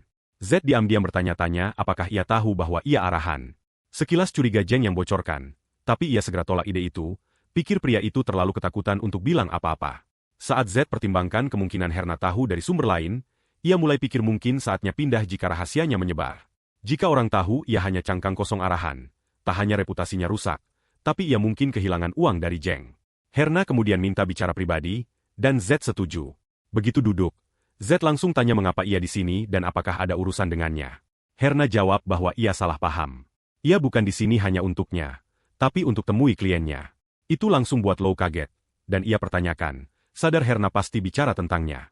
Lou akui pada Z bahwa ia sewa Herna untuk sesuatu dan tak bermaksud sembunyikan. Herna jelaskan bahwa ia sudah telusuri permintaan Lou, tapi butuh lebih banyak uang untuk lanjut. Lou panik dan tuduh ia ingkar janji awal. Tunjuk berapa uang yang sudah ia beri. Herna dingin jawab bahwa yang dibayar Lou sejauh ini bahkan tak cukup untuk makanannya dan bilang cari adik Lou yang hilang, yang mungkin bahkan tak hidup, bukan tugas mudah. Terkejut dan merasa dikhianati, Lou tanya bagaimana ia bisa lakukan ini, ungkap bahwa pekerjaan ini harapan terakhirnya. Z amati pertukaran dan bilang ia kini paham situasi. Ia kemudian usul mereka capai kesepakatan. Karena Herna bilang ia juga punya urusan dengannya, ia usul gabungkan kedua hal. Jika ia bantu Lou, ia juga akan dapat kerjasamanya. Herna tertarik, setuju dan bilang permintaannya sederhana. Ia ingin Z bertarung lagi. Lou langsung protes, peringatkan Z bahwa itu jelas jebakan, tapi Z tenang terima rematch. Herna, dengan senyum licik, bilang ia akan tepati janji. Kemudian, saat mereka jalan melalui gang-gelang kota remang, Lou bawa peti penuh emas. Meski sukses, ia tampak murung. Z tanya mengapa ia murung karena mereka baru saja dapat banyak uang. Lou minta maaf, bilang ia tak bermaksud tipu Z dan bahwa ia hanya hubungi Herna karena putus asa. Z bilang ia sudah tahu tentang uang dan permintaan di belakangnya. Lou terkejut, tanya mengapa Z pura-pura tak tahu. Z jawab bahwa ia tak keberatan karena yakin tindakan Lou dari kebutuhan sejati. Lou, mata melebar dan emosional, bilang bahwa ia pikir bantuan Z bernilai itu. Z kemudian peringatkan agar tak sembunyikan lagi, bersikeras bahwa kepercayaan tak boleh dibalas pengkhianatan. Saat Lou genggam peti emas, Z bilang agar jangan jadi sampah, tak peduli dari mana asalnya. Lou, tahan air mata, janji akan ingat itu. Lou ragu hentikan Z, mohon agar tak pergi. Lou usul mereka ambil uang dan kabur selagi bisa.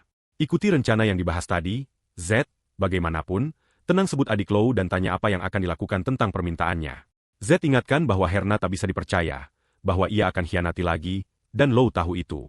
Meski begitu, Z tahu Lou tak cukup naif untuk tertipu orang seperti Herna, tapi fakta bahwa ia tetap datangi ia tunjukkan betapa putus asanya.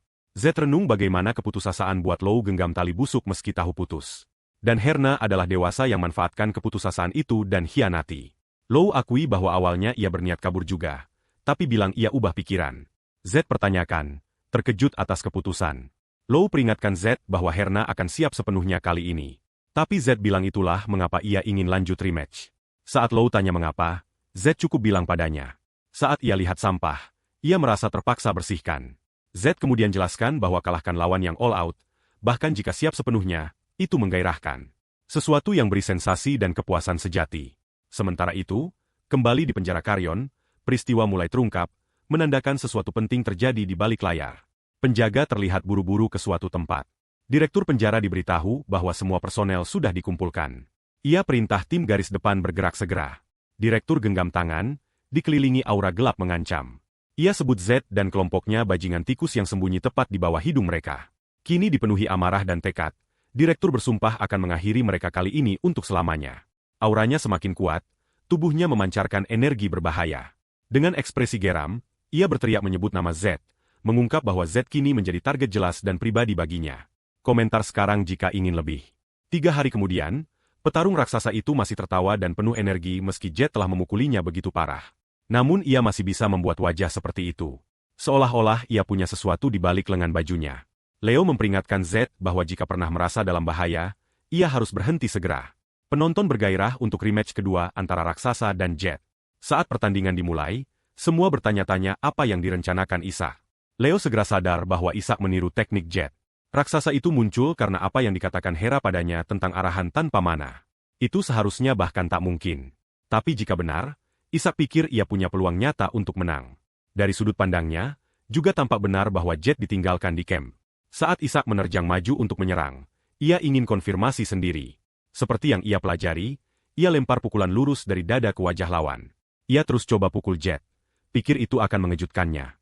Bukan hanya karena ia bisa melakukannya juga, tapi untuk buktikan bahwa orang lain bisa melakukannya juga. Setelah latihan, ia temukan teknik itu cukup berguna. Jet akui ia sedikit terkejut. Tapi saat ia lihat celah bersih, ia balas serang. Saat itulah Ishak akhirnya sadar kebenaran. Jet benar-benar arahan palsu tanpa mana. Penonton anggap taktik Ishak telah meningkat. Yang tak mengejutkan karena ia dikenal sebagai yang terkuat di arena. Namun Jet masih fokus pada sabuk ogre itu, item yang mengimbangi 90% kerusakan fisik.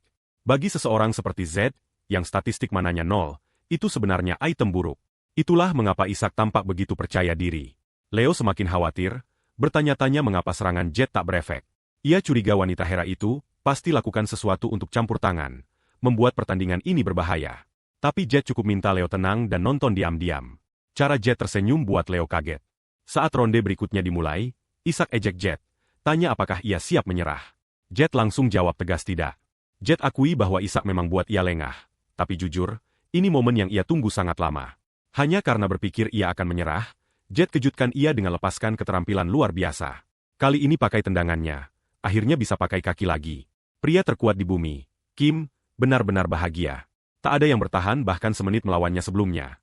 Jadi ia tak pernah punya kesempatan pakai teknik yang ia kuasai. Tapi pria di depannya kini masih berdiri, bahkan setelah kena segala macam tendangan. Wajar jika Jet excited. Ada pertama kali untuk segalanya, bahkan bagi seseorang seperti dia, yang juga dikenal sebagai Kim. Saat ia terus lepaskan berbagai jenis tendangan tanpa henti, Ishak mulai khawatir. Serangan terlalu tak terduga. Ia tak bisa bertahan. Tak masuk akal bahwa Jet seharusnya penyihir, tapi Jet tak ingin ia ambruk dulu. Ia bahkan harap tendangan tak terlalu sakiti Ishak. Namun, setelah beberapa lagi, Ishak tak tahan lagi. Ia menyerah. Leo menyaksikan tak percaya. Sementara Jet masih gembira dan ingin lanjut. Sabuk ogre akhirnya rusak. Buat Ishak panik. Jet, kini serius, suruh ia berdiri. Tapi Ishak mulai menangis. Akui kalah dan tunjuk bahwa ia bahkan tak punya sabuk lagi. Ia minta wasit akhiri pertandingan, hanya untuk dibungkam di tengah kalimat oleh tendangan lain ke wajah. Bagi Jet, itu masih belum cukup. Terasa sia-sia akhiri seperti ini. Tiba-tiba, Ishak lihat kekuatan sejati arahan di mata Jet dan akhirnya pingsan. Namun, sesuatu aneh terjadi. Aura kuat terus membara di dalam Jet. Ia bertanya-tanya sensasi asing apa ini. Terasa seperti cacing tanah merayap di dalam tubuhnya. Tiba-tiba, panel sistem muncul. Saat Jet lihat itu, matanya melebar. Akhirnya, statistik mananya meningkat dari 0 ke 1.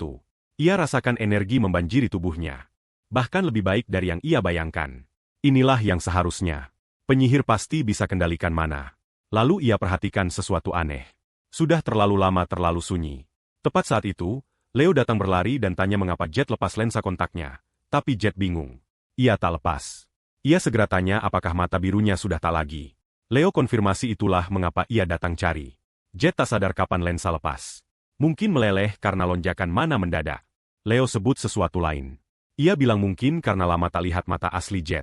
Tapi entah mengapa, warna mereka kini tampak lebih gelap dan lebih terang dari sebelumnya. Sementara itu, seluruh penonton terpana setelah menyaksikan mata merah Jet. Mereka semua berteriak bahwa ia arahan. Bagi mereka, mata merah itu bukti tak terbantahkan. Panik menyebar seketika. Semua mulai kabur. Ketakutan bahwa hanya melihat mata itu bisa bunuh mereka.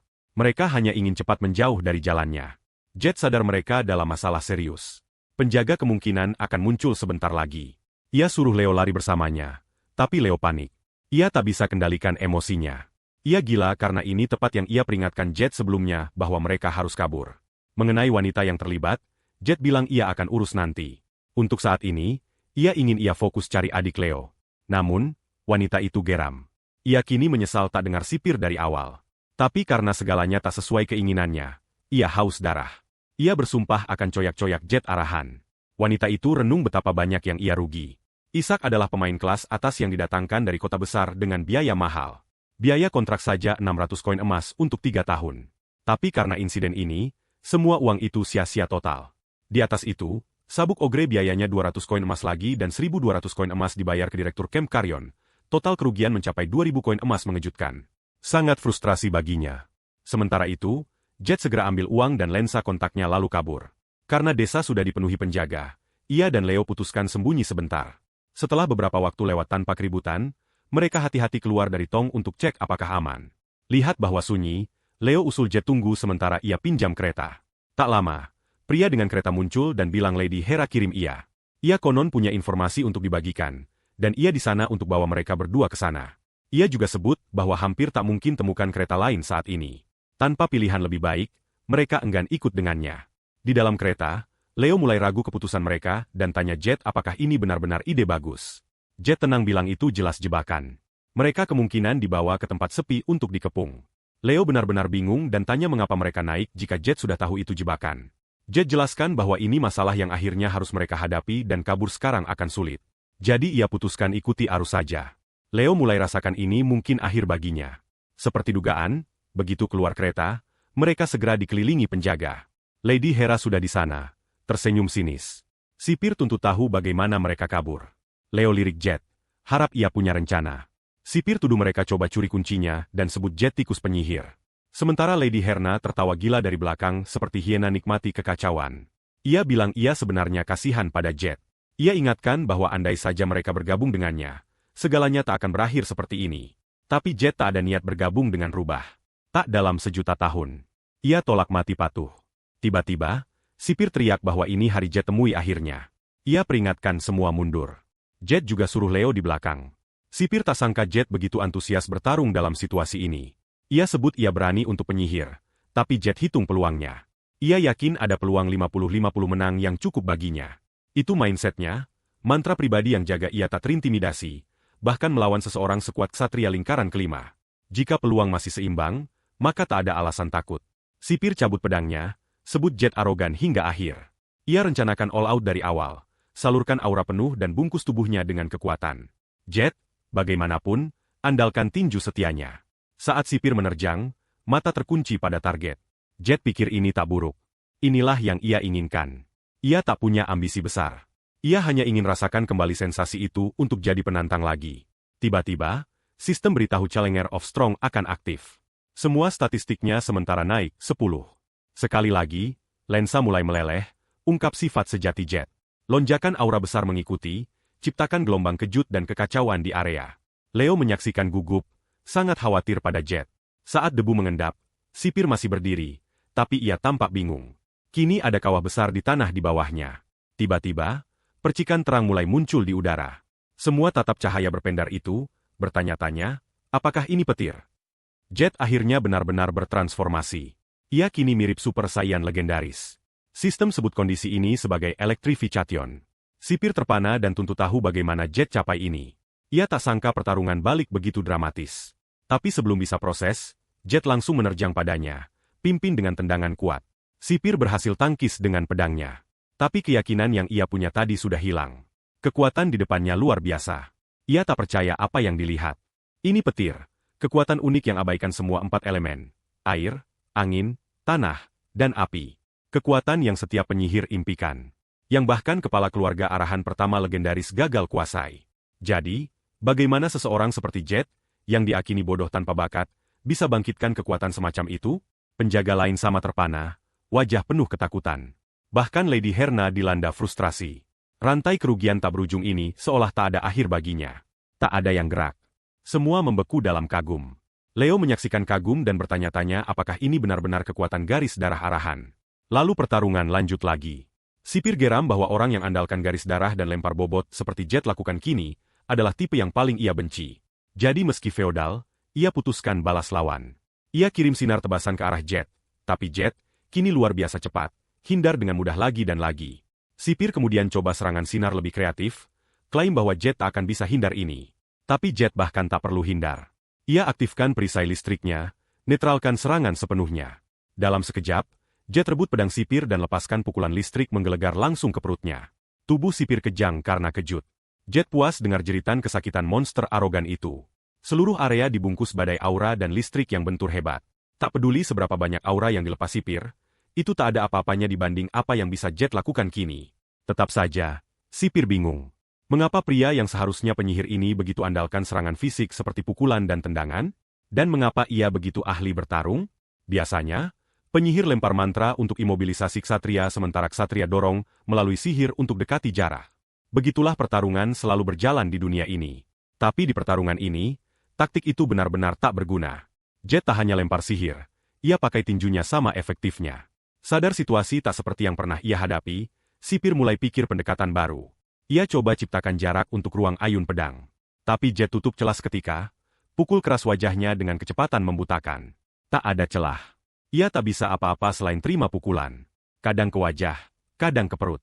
Seluruh tubuhnya penuh rasa sakit. Satu pukulan dari Jet kirim, ia terbang. Penjaga sekitar khawatir. Tanya apakah direktur baik-baik saja dan apakah butuh bantuan. Tapi sipir teriak agar mereka mundur. Ini pertarungannya, dan ia masih punya harga diri. Seperti dugaan, ia akui bahwa garis darah arahan benar-benar luar biasa. Ia terima kekalahan dan siap untuk akhir. Jet kemudian tawarkan cerita alasan ia kalah. Sipir, bagaimanapun, tak tertarik. Ia hanya ingin selesai. Tetap saja, Jet bilang juga. Satu-satunya alasan sipir kalah adalah karena Jet latihan lebih keras dan usaha lebih banyak. Dengar itu, sipir tertawa terbahak. Latihan dan usaha, itu omong kosong baginya. Di matanya, Jet hanya menang karena lahir sebagai arahan. Mereka hanya lahir berbeda dan itulah alasan sejati ia kalah menurutnya. Sipir tak harap seseorang seperti Z pahami suka duka orang biasa seperti dia. Ia ungkap bahwa seluruh hidupnya hancur karena orang seperti Z. Bangsawan diberkati kekuatan dan privilese. Z tak langsung respons. Ia hanya berdiri di sana, tubuhnya memancarkan aura petir berderak. Setelah diam sebentar, Z akui bahwa saat ini, ia sebenarnya lebih lemah dari sipir. Jika sipir punya sedikit lebih pengalaman dan main kartu benar, Z bilang ia akan kalah. Ia bilang pada sipir bahwa kekalahannya bukan di takdir atau garis darah, tapi di dirinya sendiri. Rasa berhaknya jadi batasnya. Itu hentikan ia berkembang. Z desak agar jangan cari alasan eksternal untuk kegagalannya. Dengar ini, sipir terkekeh. Ia akui bahwa ia lupa semangat sejati ksatria, dan tak sangka diingatkan oleh penyihir muda. Tapi kini ia paham. Tetap saja, ia bilang sudah cukup bicara. Ia hanya ingin Z selesaikan. Ini buat Z dalam posisi sulit. Jika ia kalahkan seseorang seperti sipir di sini, kekaisaran pasti pasang buruan padanya. Tapi ia juga tak bisa biarkan ia pergi begitu saja. Tiba-tiba, sistem beritahu bahwa skill elektrifikation telah dibubarkan. Saat aura listrik menghilang, Z bertanya-tanya apakah ini akhir pertemuan. Tepat saat itu, Herna mulai teriak pada penjaga. Geram bahwa mereka masih berdiri diam. Ia perintah tangkap arahan itu. Kini, saat penjaga kepung dari segala arah, bahkan Z harus akui akan merepotkan lawan sebanyak ini sendirian. Tapi kemudian sesuatu aneh mulai terjadi. Angin kencang mendadak menyapu area. Penjaga lihat sekeliling bingung, bertanya-tanya dari mana angin ini. Z langsung kenali sebagai sihir. Seseorang di dekat sedang lempar mantra. Tapi itu tak buat situasi lebih mudah baginya. Malah lebih buruk karena kini ia tak bisa lihat lawan. Ia sadar harus cari rencana kabur cepat. Beruntung, setelah beberapa saat, badai ganas mulai reda. Tapi saat Z lihat sekeliling, ia terkejut temukan bahwa semua penjaga sudah roboh. Bahkan wanita itu, Herna, tak sadar. Ia tak paham bagaimana semua ini terjadi tanpa suara sedikit pun. Z mulai bertanya-tanya apakah penyihir benar-benar bantu ia, tapi ia tak yakin. Ia tahu harus tangani situasi ini hati-hati atau segalanya bisa salah besar. Cepat, ia pindai area dan panggil Leo. Harap ia masih hidup. Beberapa saat tegang, tak ada respons. Tapi kemudian Leo akhirnya jawab, lihat bahwa ia aman. Z rasakan gelombang lega. Leo tanya apakah Z yang lakukan semua ini, tapi Z bilang tidak. Ia curiga penyihir berpangkat tinggi pasti di dekat dan desak bahwa mereka pergi segera. Tapi sebelum pergi, Leo suruh tunggu dan tunjuk kartu aneh yang ia temukan di tanah. Kartu itu bersih dan tampak baru jatuh. Sesuatu tentangnya terasa salah. Sementara itu, dari bayang pohon, sosok bertopeng amati mereka diam-diam. Fokus sepenuhnya pada keduanya. Setelah jalan beberapa jarak, Z dan Leo berhenti dan nyalakan api unggun. Z periksa kartu kosong itu lagi. Saat ia tumpahkan sedikit mana padanya, pola tersembunyi muncul. Itu kartu sihir dengan tanda api hitam, lambang keluarga Arahan. Ini bukan kartu sembarangan. Milik tentara hitam Arahan, organisasi rahasia terbesar di Kekaisaran. Mereka hanya ikut kepala keluarga Arahan, dan jumlah, tujuan, serta operasi mereka dirahasiakan total. Z perhatikan angka 4 di kartu. Jika ia ingat benar, 1 berarti penerimaan, 2 penolakan, 3 kesepakatan atau proposal, dan 4 berarti pemantauan atau perlindungan. Itu berarti keluarga Arahan mungkin lindungi ia. Tapi jika mereka buang ia sebelumnya karena tak punya kekuatan sihir, mengapa lindungi kini? Tiba-tiba, jawaban klik. Pasti karena statistik sihirnya. Skill sudah non-aktif kini, yang kemungkinan berarti statistik sihirnya masih terlalu rendah. Z tebak ia mungkin butuh statistik mana 5, atau bahkan 10 untuk aktifkan. Ia hanya harap hanya 5. Sementara itu, Leo juga tak bisa tidur dan tanya Z apa yang harus dilakukan selanjutnya. Z jawab bahwa mereka tak punya banyak pilihan selain Kefra, tempat Leo terakhir lihat adiknya. Namun, Leo ingatkan apa yang Z bilang tadi bahwa tubuh kusir hilang. Rumor pasti sudah menyebar kini, dan Kekaisaran kemungkinan akan keluarkan surat buronan sebentar lagi. Mereka tak bisa Kefra tanpa kereta. Terlalu jauh jalan kaki. Tapi Z sudah antisipasi ini dan sesuaikan rute mereka. Malah, tujuan berikutnya adalah Tamaya. Di pos depan selatan desa Tamaya, lingkaran sihir besar aktif dan seorang pria keluar bersama kudanya. Ia tak sendirian. Beberapa orang bersamanya dan mereka langsung bahas pencarian. Pria bernama Taurus Bahal ini bertekad temukan Arahan dan eksekusi ia. Sebelum mulai pencarian, ksatria berzirah mengkilap ini. Taurus, pertama kunjungi tuannya yang panggil ia. Tuan itu percayakan misi, jelaskan bahwa beberapa tahun lalu telah dipenjara di pusat tahanan Karyon. Namun beberapa hari lalu, ia kabur dari fasilitas dan kini buron setelah bunuh sipir dan beberapa lain di kota Mod. Tuan itu beri kepercayaan penuh pada Taurus, beri kebebasan buat keputusan sendiri sambil jaga kehormatan keluarga mereka. Taurus dengan hikmat janji taruh nyawanya untuk laksanakan perintah ini. Keesokan harinya, Leo masih tak yakin rencana Z. Ia pikir itu benar-benar gila. Z, bagaimanapun, jawab bahwa Leo sudah bilang hal sama selama 5 hari kini, dan ia benar-benar hargai jika ia berhenti. Tapi Leo terus teriak dan keluh. Bilang mereka pasti satu-satunya bodoh yang jalan sendiri ke garis depan. Di pinggiran Kekaisaran terletak garis depan untuk pertahanan melawan binatang buas. Setiap rumah bangsawan bertanggung jawab atas wilayah ditentukan dan wilayah selatan milik keluarga Bahal. Desa yang mereka tuju, Tamaya, terletak di tepi garis depan ini di mana binatang buas kadang muncul. Satu-satunya alasan mereka nekat ke basis depan ini adalah karena ada gerbang transportasi. Namun, gerbang itu begitu mahal hingga bahkan sebagian besar bangsawan tak mampu pakai. Beruntung, mereka punya cukup uang. Karena Z tolak ubah rencana, Leo gumam bahwa Z hanya akan sadar ini gila setelah dicabik binatang buas. Tapi Z tertawa, bilang Leo pasti tahu dalam hati bahwa ini pilihan terbaik dan satu-satunya mereka. Malam kemudian, mereka dirikan camp untuk makan malam. Leo usul makan enak karena tak tahu kapan akhir mereka datang. Tiba-tiba, Z rasakan getaran aneh di udara. Ia segera peringatkan Leo bahwa sesuatu mendekat. Ini buat Leo ketakutan. Tepat saat mereka pikir akhirnya punya momen tenang, masalah datang lagi. Namun, Leo bertanya-tanya apakah benar binatang buas. Jet bilang ia sebenarnya lebih suka itu. Tapi apapun itu, tak sendirian. Ia bisa rasakan getaran dari setidaknya selusin sumber. Untuk saat ini, ia tak yakin keluarga Bahal akan biarkan sebanyak itu binatang buas lolos garis depan selatan tanpa terdeteksi. Setelah sebentar, mereka lihat kelompok besar orang mendekat naik kuda. Lihat kuda putih dengan mata biru mencolok konfirmasi dugaan mereka. Itu ksatria Bahal, dan ada setidaknya 50 dari mereka. Jet harap mereka hanya lewat. Tapi kemudian ksatria lihat jejak camp mereka. Ini berita buruk bagi Jet dan Leo. Ordo ksatria Bahal hanya terima anggota lingkaran kelima atau atas. Dengan kata lain, ini 50 prajurit tingkat tinggi. Sembunyi tak akan berhasil lama. Mereka akhirnya akan ketemu. Lari juga tak tampak pilihan bagus, mengingat ksatria naik kuda. Leo usul bahwa Jet harus coba kabur sendiri. Mungkin ia punya peluang.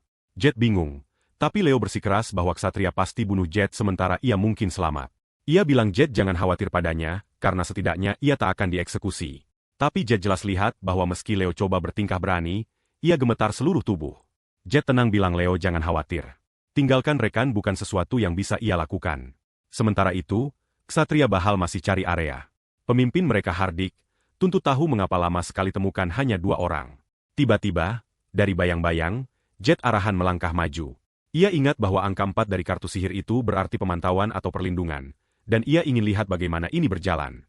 Diam di tempat berarti mati, jadi ia mungkin juga bertindak. Jet minta bicara dengan komandan mereka, tapi ksatria tak tunggu. Salah satu langsung serang, lebih cepat dari yang Jet antisipasi. Ksatria lain muncul di belakangnya, ayun pedang. Saat Jet lihat ke belakang, lingkaran sihir tiba-tiba muncul di bawahnya, dan saat pedang menghantam, perisai sihir aktif blokir pukulan. Jet sendiri tak tahu mengapa serangan diblokir dan ksatria yang memukul sama terkejutnya. Tiba-tiba, suara perintah semua ksatria mundur. Ksatria Bahal segera berkumpul kembali dan tuntut tahu siapa yang bicara. Jet juga terkejut. Ia curiga ada yang amati dari jarak jauh, tapi tak sangka begitu dekat. Bahkan dengan statistik persepsi maksimal 100, ia tak rasakan apa-apa. Itu saja buktikan betapa tak terukurnya kekuatan tentara hitam arahan. Sekali lagi, suara misterius itu desak ksatria mundur. Yakinkan bahwa tak akan ada apa-apa jika mereka lakukan. Tapi Taurus Bahal tak mudah mundur. Angkat pedangnya yang kini berpendar sihir biru, dan tuntut tahu siapa yang berani halangi jalan mereka. Ksatria lain terpana atas keberanian pemimpin mereka. Tentara hitam kenali kehadiran eksekutif Bahal, Taurus. Bahkan Jet rasakan rasa familiar aneh. Taurus adalah karakter yang ia mainkan terlama, yang berdiri di sisinya hingga akhir. Meski kini bukan waktu untuk sentimen, lihat ia secara langsung menggairahkan. Jet nyaris tak tahan dorongan untuk Fangirl. Bahal tatap langsung Jet dan bilang, "Kau pasti Z arahan." Tapi ksatria tentara hitam yang berdiri di depan Jet tenang suruh Bahal minggir. Jika ia balik sekarang, ia janji tak akan ada apa-apa. Jet kini yakin bahwa ksatria ini coba lindungi ia. Tapi mengapa tentara hitam nekat sejauh ini? Bahal mulai susun potongan. Orang-orang ini pasti organisasi rahasia keluarga arahan yang dirumorkan. Meski begitu, ia tak percaya bahwa tahu siapa ia. Mereka berani campur tangan seperti ini. Geram, Bahal nyatakan bahwa arahan akhirnya lewati batas. Ia angkat tangan dan umumkan bahwa mereka semua akan bayar karena sentuh Bahal dengan nyawa. Tapi ksatria tentara hitam tak setuju. Tiba-tiba, lingkaran sihir besar terbentuk di bawah ksatria Bahal. Mereka benar-benar terkejut. Jet segera sadar bahwa lingkaran sihir itu jenis jebakan. Jet sadar ia bisa injak lingkaran sihir atau hindar. Tapi musuh prediksi gerakan persisnya dan pasang lebih dulu. Tingkat antisipasi itu sesuatu yang harus ia kagumi. Ini bukan kerja penyihir lingkaran kelima, atau bahkan keenam. Presisi dan keterampilan tunjukkan bahwa ini kerja penyihir lingkaran ketujuh. Ksatria hitam nyatakan bahwa jika ksatria Bahal gerak, lingkaran akan meledak. Ksatria membeku di tempat, tapi Taurus tetap menantang. Ia tanya apakah arahan benar-benar cari perang dengan Bahal lagi. Ksatria hitam tenang ulangi peringatannya. Balik sekarang karena bahkan Lord Bahal sendiri akan inginkan hasil itu. Taurus marah besar. Ia tak percaya ksatria hitam ini berani hina keluarga Bahal. Aura kuat berkobar di sekitarnya saat ia siap pedang untuk serang. Jet gelisah. Jika ini masih tahap awal game, maka Taurus paling-paling di lingkaran keenam. Jika pertempuran skala penuh pecah di sini, Taurus dan ksatria akan musnah total. Namun Taurus tak tunjuk tanda mundur. Auranya bentuk singa mengaum. Jet langsung kenali sebagai teknik rahasia pertama Bahal, raungan singa, tapi Jet tak ingin ini eskalasi. Taurus belum cukup kuat. Ia butuh setidaknya lingkaran ketujuh untuk pakai teknik itu benar. Jet hanya ingin ia mundur atau ia akan bunuh diri sendiri. Lihat bahwa Taurus tak mau mundur. Jet mohon pada ksatria hitam untuk nonaktifkan lingkaran sihir. Awalnya, ksatria abaikan, tapi Jet teriak lagi, tuntut dinonaktifkan. Ksatria hitam jawab bahwa tak mungkin. Mereka hanya ikut perintah mantan Lord Arahan. Perintahnya lindungi Jet, bukan taati ia. Jika begitu, Jet tanya mengapa ia coba bunuh eksekutif Bahal? Ia bilang itu tak perlu. Di level penyihir saat ini, ia bisa jalankan misi tanpa bunuh Taurus. Ksatria hitam diam, tak beri respons. Jet desak lagi, tuntut nonaktifkan lingkaran sihir segera. Sekaligus, ia teriak pada Taurus untuk hentikan kegilaan ini, tapi Taurus tolak dengar apapun dari arahan. Ia bentak Jet diam. Taurus ingatkan bahwa ia habisi sipir dan warga tak bersalah di selatan, dan tak mungkin ia biarkan seseorang seperti itu bebas. Ia ingin pastikan Jet bayar kejahatannya. Jet coba beralasan, jelaskan bahwa semua hanya salah paham, bahwa jika mereka bisa bicara baik-baik, akan jelas. Taurus jawab dingin baiklah, tapi kemudian tiba-tiba teriak bahwa ia akan buat Jet berlutut dulu, baru bicara. Tanpa ragu, ia langsung menerjang Jet, lepaskan raungan singanya. Karena Taurus tak picu ledakan meski gerak, pasti berarti ksatria hitam sudah nonaktifkan lingkaran sihir. Namun, Taurus tak tunjuk pengekangan. Aura kuatnya meledak ke segala arah, tekan ksatria hitam dan bahkan sampai Leo, yang semakin khawatir pada Jet. Beruntung, saat debu mengendap, perisai terungkap telah lindungi Jet. Bahkan ia akui bahwa andai tak ada campur tangan tentara hitam, ia sudah mati. Tetap saja, Taurus berhasil tembus penghalang angin kuadruple penyihir lingkaran ketujuh. Kekuatannya mungkin belum sempurna, tapi sudah di level luar biasa. Serangan itu penuh usaha dan kekuatan. Tiba-tiba, Taurus ambruk berlutut, tak mampu berdiri. Recoil dari pakai teknik rahasia belum selesai secara nekat telah ambil korban. Menyaksikan raungan singa secara langsung luar biasa. Tapi Jet tak ingin pahlawannya hancur sendiri. Ia tanya apakah Taurus merasa lebih baik, dan tunjuk bahwa ia belum kuasai teknik itu. Jadi mengapa pakai secara nekat? Taurus, susah payah. Tanya bagaimana Jet tahu teknik rahasia keluarganya. Tapi sebelum dapat jawaban, ia hilang kesadaran dan jatuh ke tanah. Ksatria langsung buru-buru ke dia dalam panik. Panggil tuan mereka. Jet bilang itu bak Lakshmana dan peringatkan bahwa jika tak obati segera, akan terlambat. Ksatria mulai siapkan sihir penyembuhan. Mohon Taurus bertahan. Tapi Jet lihat masalah jelas. Mereka tak bisa obati bak Lakshmana saat lingkaran sihir mereka lebih rendah dari pasien. Andai ada seseorang dengan lingkaran lebih tinggi, dan ada berdiri tepat di belakangnya. Jet balik ke Ksatria hitam dan coba beralasan.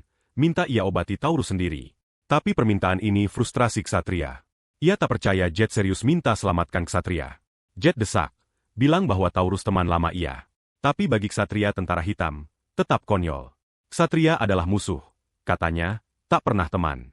Jet coba buat Ksatria tentara hitam paham bahwa selamatkan Taurus bukan soal emosi. Itu soal prioritas keuntungan. Jika Taurus mati di sini, Arahan tak bisa hindari perang total dengan keluarga Bahal, dan itu tak baik bagi mereka. Tapi bagi Ksatria tentara hitam, kematian Taurus mungkin justru menguntungkan Arahan. Lagi pula, ia bilang situasi ini disebabkan Taurus sendiri, dan tak ada hubungan dengan misi mereka. Jet sadar mereka buang waktu. Waktu yang tak mereka punya. Jadi, ia jelaskan bahwa karena Ksatria tentara hitam yang sebabkan eskalasi ini, kini terikat dengan misi lindungi Jet. Jet ambil pedang dan bilang bahwa jika Taurus tak diselamatkan sekarang, misi Ksatria juga berakhir di sini. Untuk buktikan, Jet bahkan lukai diri sedikit, cukup untuk tunjuk bahwa ia selalu tepati kata. Jika tentara hitam amati ia, mereka harus tahu Jet tak pernah gertah. Frustrasi, Ksatria tentara hitam peringatkan bahwa jika Lord tahu ini, ia akan marah. Jet jawab bahwa konsekuensi apapun jadi beban ia. Saat ini, satu-satunya yang penting selamatkan Taurus. Tanpa pilihan lagi, Ksatria tentara hitam mulai jalan ke Taurus. Namun, Ksatria Bahal langsung protes. Tuntut ia berhenti. Mereka tak izinkan penyihir sentuh komandan tercinta mereka. Jet desak mereka minggir. Bilang bahwa penyihir ini satu-satunya yang bisa selamatkan Taurus. Kecuali mereka ingin tuan mati, mereka harus biarkan. Dengan enggan, Ksatria Bahal mundur, dan Ksatria tentara hitam mulai mantra penyembuhan. Saat sihir bekerja, semua tarik napas lega. Sirkuit mana Taurus stabil. Begitu penyembuhan selesai, Ksatria tentara hitam lenyap begitu saja. Jet tak tahu kemana ia pergi, tapi curiga masih di dekat. Leo tanya ada apa, tapi Jet tak jawab. Ia baru saja lihat salah satu kartu sihir itu lagi. Kemudian, di pinggiran desa Tamaya, Jet dan Leo berdiri di samping Ksatria Bahal dan kuda mereka. Jet periksa kartu sihir baru. Kali ini, bertanda angka 9, yang berarti pengabaian atau bertahan hidup. Leo juga sadar bahwa penyihir tentara hitam pasti yang tinggalkan kartu terakhir. Jet setuju, bilang pesan jelas. Mereka disuruh tangani sendiri sekarang. Ini masuk akal bagi Leo, karena Arahan mungkin marah setelah kehilangan dukungan terbesar mereka. Penasaran, Jet tanya bagaimana Leo tahu tentang tentara hitam.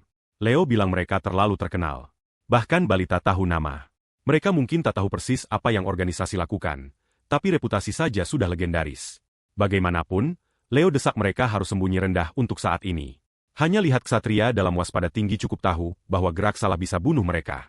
Tapi Jet tunjuk bahwa jika peran terbalik, jika mereka penyihir dan ia Ksatria, ia sudah mati. Leo awalnya tak paham. Jadi Jet jelaskan, Ksatria nilai kehormatan di atas segala. Meski kau buronan, bunuh seseorang yang selamatkan nyawa akan memalukan. Ksatria mati demi kehormatan, sementara penyihir rela bunuh teman jika beri keuntungan. Di mata Jet, kedua ekstrim irasional, tapi lebih mudah diatasi. Dengan Ksatria, kau ajukan banding kehormatan. Dengan penyihir, cukup tawarkan keuntungan lebih besar. Tepat saat itu, Ksatria dekati dan beritahu bahwa Lord Taurus ingin temui mereka. Jet dan Leo dikawal dan ditawari teh yang Taurus jelaskan bernama teh minar yang dibudidayakan keluarga Bahal sendiri. Aromanya luar biasa. Keduanya coba dan terkejut senang. Wangi dan menenangkan. Taurus kemudian tanya bagaimana perasaan mereka. Jet jawab bahwa ia merasa jauh lebih baik berkat keramahan murah hati yang diterima. Mereka diam minum teh sebentar nikmati tenang. Akhirnya, Jet pecah diam dengan bilang ia tak suka suasana kaku dan lebih suka lepas akting formal. Ia catat bahwa Taurus genap 17 tahun ini, dan usul tetap santai dan bicara informal. Taurus hanya tatap Jet sebentar sebelum tanya berapa umur ia. Jet jawab sekitar 15, yang buat Taurus lebih tua sekitar 2 tahun. Jet bercanda, bertanya-tanya apakah Taurus harap ia panggil kakak. Taurus, bagaimanapun, bilang ia tak tertarik punya penyihir panggil begitu, bukan sesuatu yang nyaman baginya. Jet baik-baik saja dengan itu. Ia memang tak ada niat lakukan. Leo, masih nikmati tehnya, tak tahan perhatikan betapa santainya arahan dan Bahal kini bicara, hampir seperti teman. Sebelum ke pokok utama, Taurus mulai ungkap terima kasih, bilang ia berutang nyawa. Jet sedikit terkejut dengar seseorang dari Bahal ucapkan terima kasih pada penyihir. Jarang lihat kerendahan hati dari bangsawan statusnya, tapi Jet sudah tahu Taurus berbeda, dan ia suka itu. Taurus bilang, cukup obrolan kecil. Saatnya ke pokok. Karena Jet klaim bahwa pembunuhan Komandan Clark salah paham, Taurus kini ingin dengar persis apa maksudnya. Jet setuju jelaskan semuanya dan bukan hanya yang Taurus tanya, tapi lebih. Ia ceritakan semua yang terjadi dari kem tahanan hingga saat ini. Meski ia lewati detail tertentu seperti buka mana atau dapat energi petir. Setelah selesai cerita, Jet ingatkan Taurus sifat arahan, bagaimana mereka tak pernah mundur dari pertarungan. Mereka yang serang duluan, jadi ia harus bela diri. Taurus dengar hati-hati dan akui bahwa jika semua yang Jet bilang benar, maka bisa jatuh di bawah pembelaan diri. Masalah sejati kini apakah Jet bilang benar atau tidak. Namun, Jet tunjuk bahwa jika ia tak ada niat bereskan, ia sudah biarkan Taurus mati tadi. Dari perspektifnya, tak ada bukti lebih baik atas ketulusannya daripada itu. Bahkan Taurus harus akui itu poin adil. Ia akhirnya percaya Jet dan akui bahwa ia salah. Sebagai permintaan maaf atas salah paham, ia tawarkan hadiah pada Jet. Bubuk daun menar, tapi Jet tolak hadiah. Malah, ia bilang bahwa jika Taurus benar ingin minta maaf, maka ia harus beri bantuan. Taurus jawab bahwa selama permintaan dalam wewenangnya, ia pasti lakukan. Jadi, ia tanya apa itu. Jet jelaskan bahwa seharusnya dalam kuasa Taurus. Yang ia inginkan hanya bantuan cari adik Leo yang hilang. Leo terkejut, tapi Taurus bingung. Dari perspektifnya, Jet tak dapat apa-apa dari ini, dan pasti tak sesuai perilaku penyihir biasa. Tapi Jet abaikan. Ia sudah janji pada Leo, dan itu saja yang penting baginya. Pagi berikutnya, saat Jet latihan, Leo renung betapa anehnya Jet pakai niat baik Bahal hanya untuk minta bantuan cari adik si tikus jalanan yang hilang. Aneh. Jet benar-benar orang aneh. Tapi tetap, Leo senang dan ingin lakukan apa saja untuk bantu. Ia tanya Jet apakah lapar, bilang ia bahkan akan cari varietas daging berisen spesial itu. Jet bilang ia akan ikut sebentar lagi. Ia hanya ingin selesaikan satu set terakhir. Sementara itu, Taurus amati keduanya dari jarak jauh. Ia bingung atas perilaku Jet, bertanya-tanya mengapa penyihir, yang biasa anggap berkeringat barbar, latihan begitu intens. Ia juga dengar rumor bahwa Z arahan tak punya mana. Bagi penyihir, tak punya mana seperti ksatria tak bisa pegang pedang. Namun, Jet tolak menyerah. Ia terus dorong maju dengan segala yang ia punya. Pemandangan begitu terhormat, hingga bahkan Taurus akui jika ia di posisi Jet, ia tak akan bisa bertindak dengan integritas sama. Setelah ini, Taurus putuskan untuk berteman dengan penyihir yang lebih ksatria daripada ksatria manapun yang pernah ia kenal. Untuk tunjuk apresiasi, Taurus juga keluarkan daging berdesain langka. Leo tak percaya mereka benar-benar siapkan sesuatu seberharga ini untuk mereka. Taurus jelaskan bahwa mereka lakukan yang terbaik. Lagi pula, mereka jamu seorang arahan. Ksatria lain jelas tak senang dengan ini, tapi tak ada yang berani suarakan ketidaknyamanan di depan Taurus. Taurus tambah bahwa daging tinggi protein, bagus untuk latihan fisik, yang buat Leo terkejut. Kemudian Taurus suruh semua tenang, ingatkan bahwa tak baik buang waktu saat ada makanan di depan. Lihat meja bundar tanpa kursi kepala buat Jet semakin hargai Taurus. Ia benar-benar mulai suka padanya. Namun, Leo masih gelisah. Ia bertanya-tanya apakah benar aman makan ini. Bagaimana jika beracun? Ia lirik Jet untuk yakin. Jet bilang aman dan bahwa mereka bisa percaya makanan. Rasanya jauh lebih enak dari apapun di camp. Begitu Leo gigit, ia setuju. Cara daging meleleh di mulut luar biasa. Taurus tanya apakah mereka benar-benar suka. Jet bilang luar biasa dan bercanda bahwa jika Taurus makan makanan seperti ini setiap hari, ia jujur iri. Tapi Jet juga paham bahwa tak ada yang gratis di dunia ini. Sajikan sesuatu semahal ini pasti berarti mereka ingin sesuatu balik. Kebaikan ada batas. Lagi pula, salah satu ksatria akhirnya tak tahan lagi. Ia minta maaf dan bilang ia terlalu tak nyaman. Putuskan pergi. Begitu satu pergi, yang lain segera ikut. Mereka tak tahan tetap. Mereka toleransi kehadiran Jet di pos depan. Tapi ini sudah kelewatan. Yang bisa mereka lakukan kini hanya minta maaf dan pergi. Meja kini sebagian besar kosong. Hanya Leo, Jet, dan Taurus yang tersisa. Taurus minta maaf atas nama yang lain. Tapi Jet bilang jangan khawatir dan tambah bahwa jika ia pertimbangkan hukum mereka, tak perlu karena hukum mereka tak akan beri manfaat juga. Jet suruh Taurus lepaskan saja. Taurus benar-benar terkejut bahwa Jet masih bela ksatria, meski dihina mereka.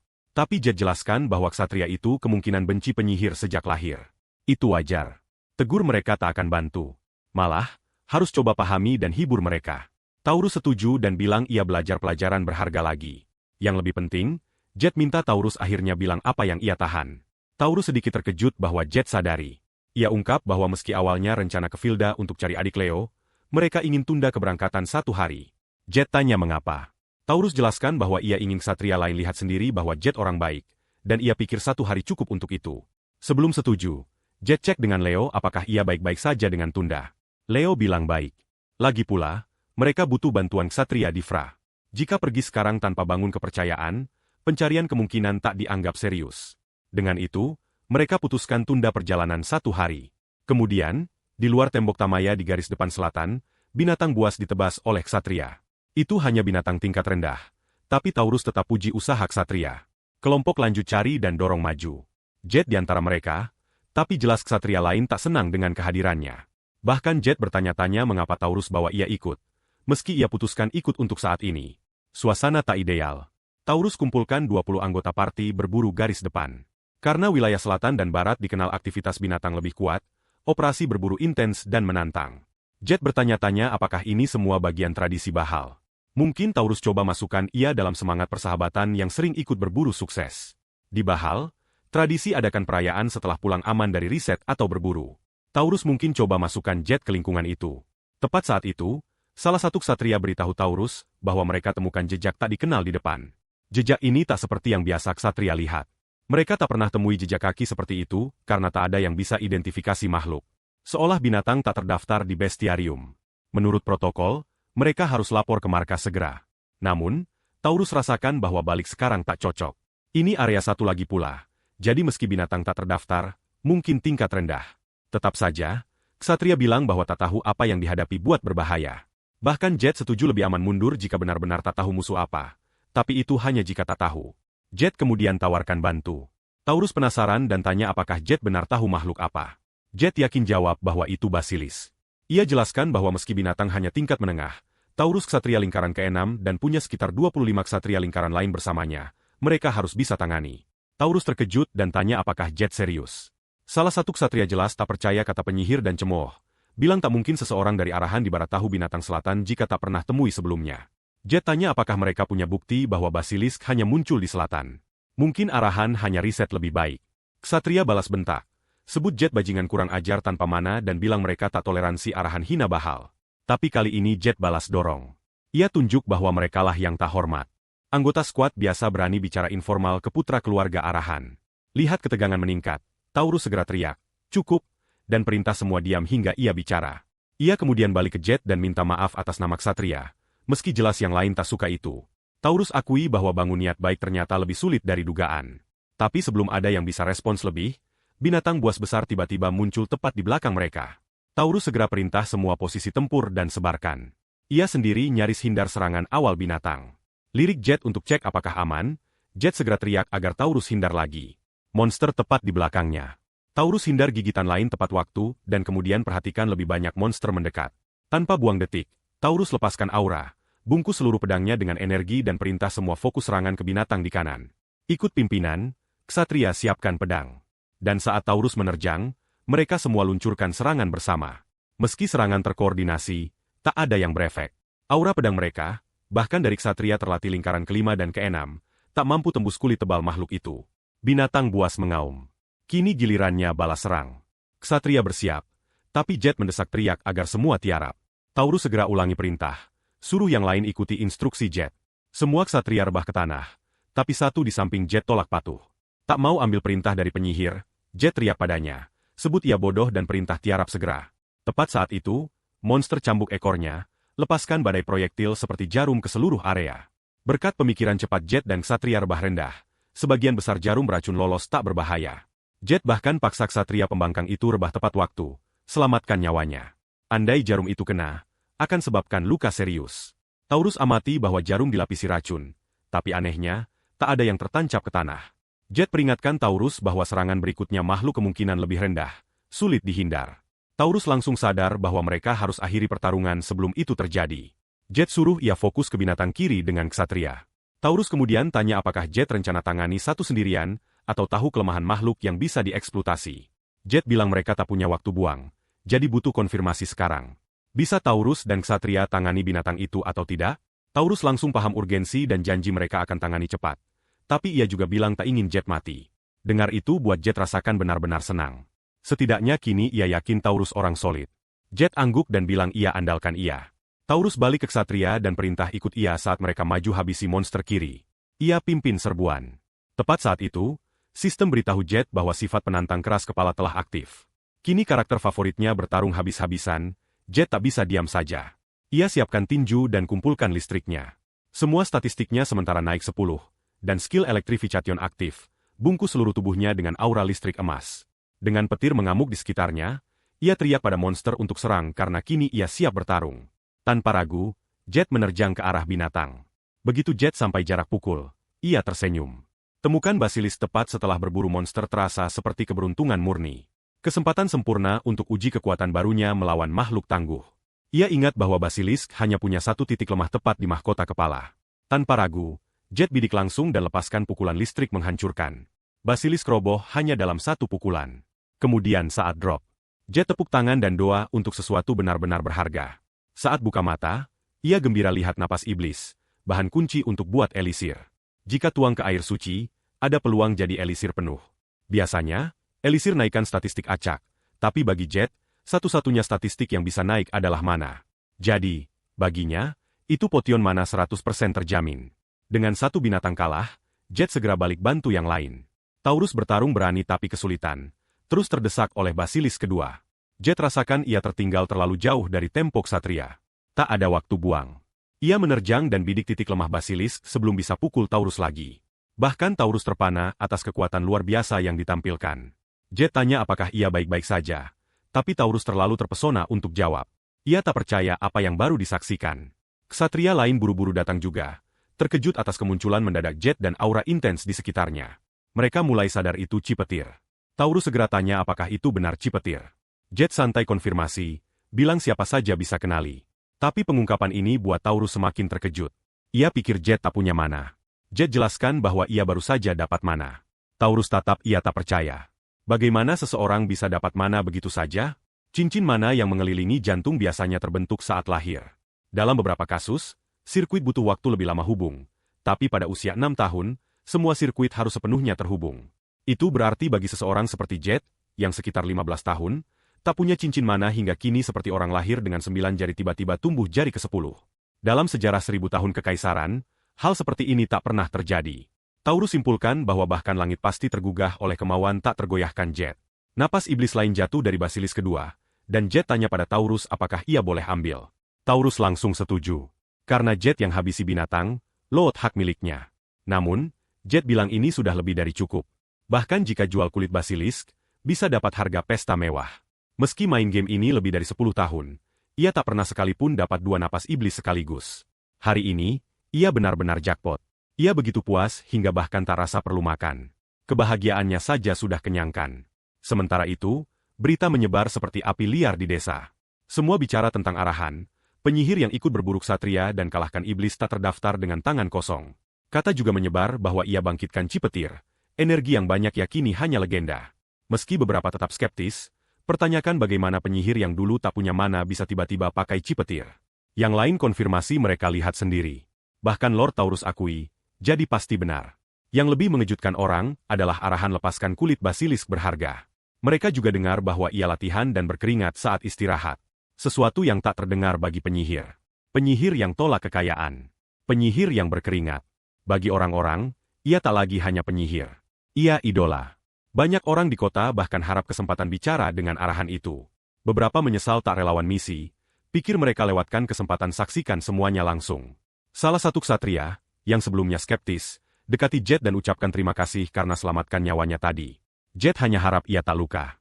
Ksatria jawab bahwa ia baik, tapi masih tak percaya ia ragu di medan perang. Sebagai ksatria, itu tak bisa diterima baginya, dan ia janji renung dalam dan tingkatkan diri. Leo, amati semua ini, bertanya-tanya apa yang Jet lakukan di sana hingga sebabkan perubahan total opini ksatria. Jet tebak mereka mungkin suka ia sekarang. Ia bahkan taruhan mereka akan bantu sungguh-sungguh cari adik Leo besok. Tiba-tiba, Taurus panggil Jet dan Leo ke samping. Ia puji Jet atas kerja hebat. Catat betapa sikap ksatria berubah. Semua yang ikut misi kini relawan bantu pencarian di Filda. Jet tahu mereka pasti lelah, tapi tetap berarti banyak. Dan ia ungkap terima kasih. Taurus, bagaimanapun, bilang itu wajar.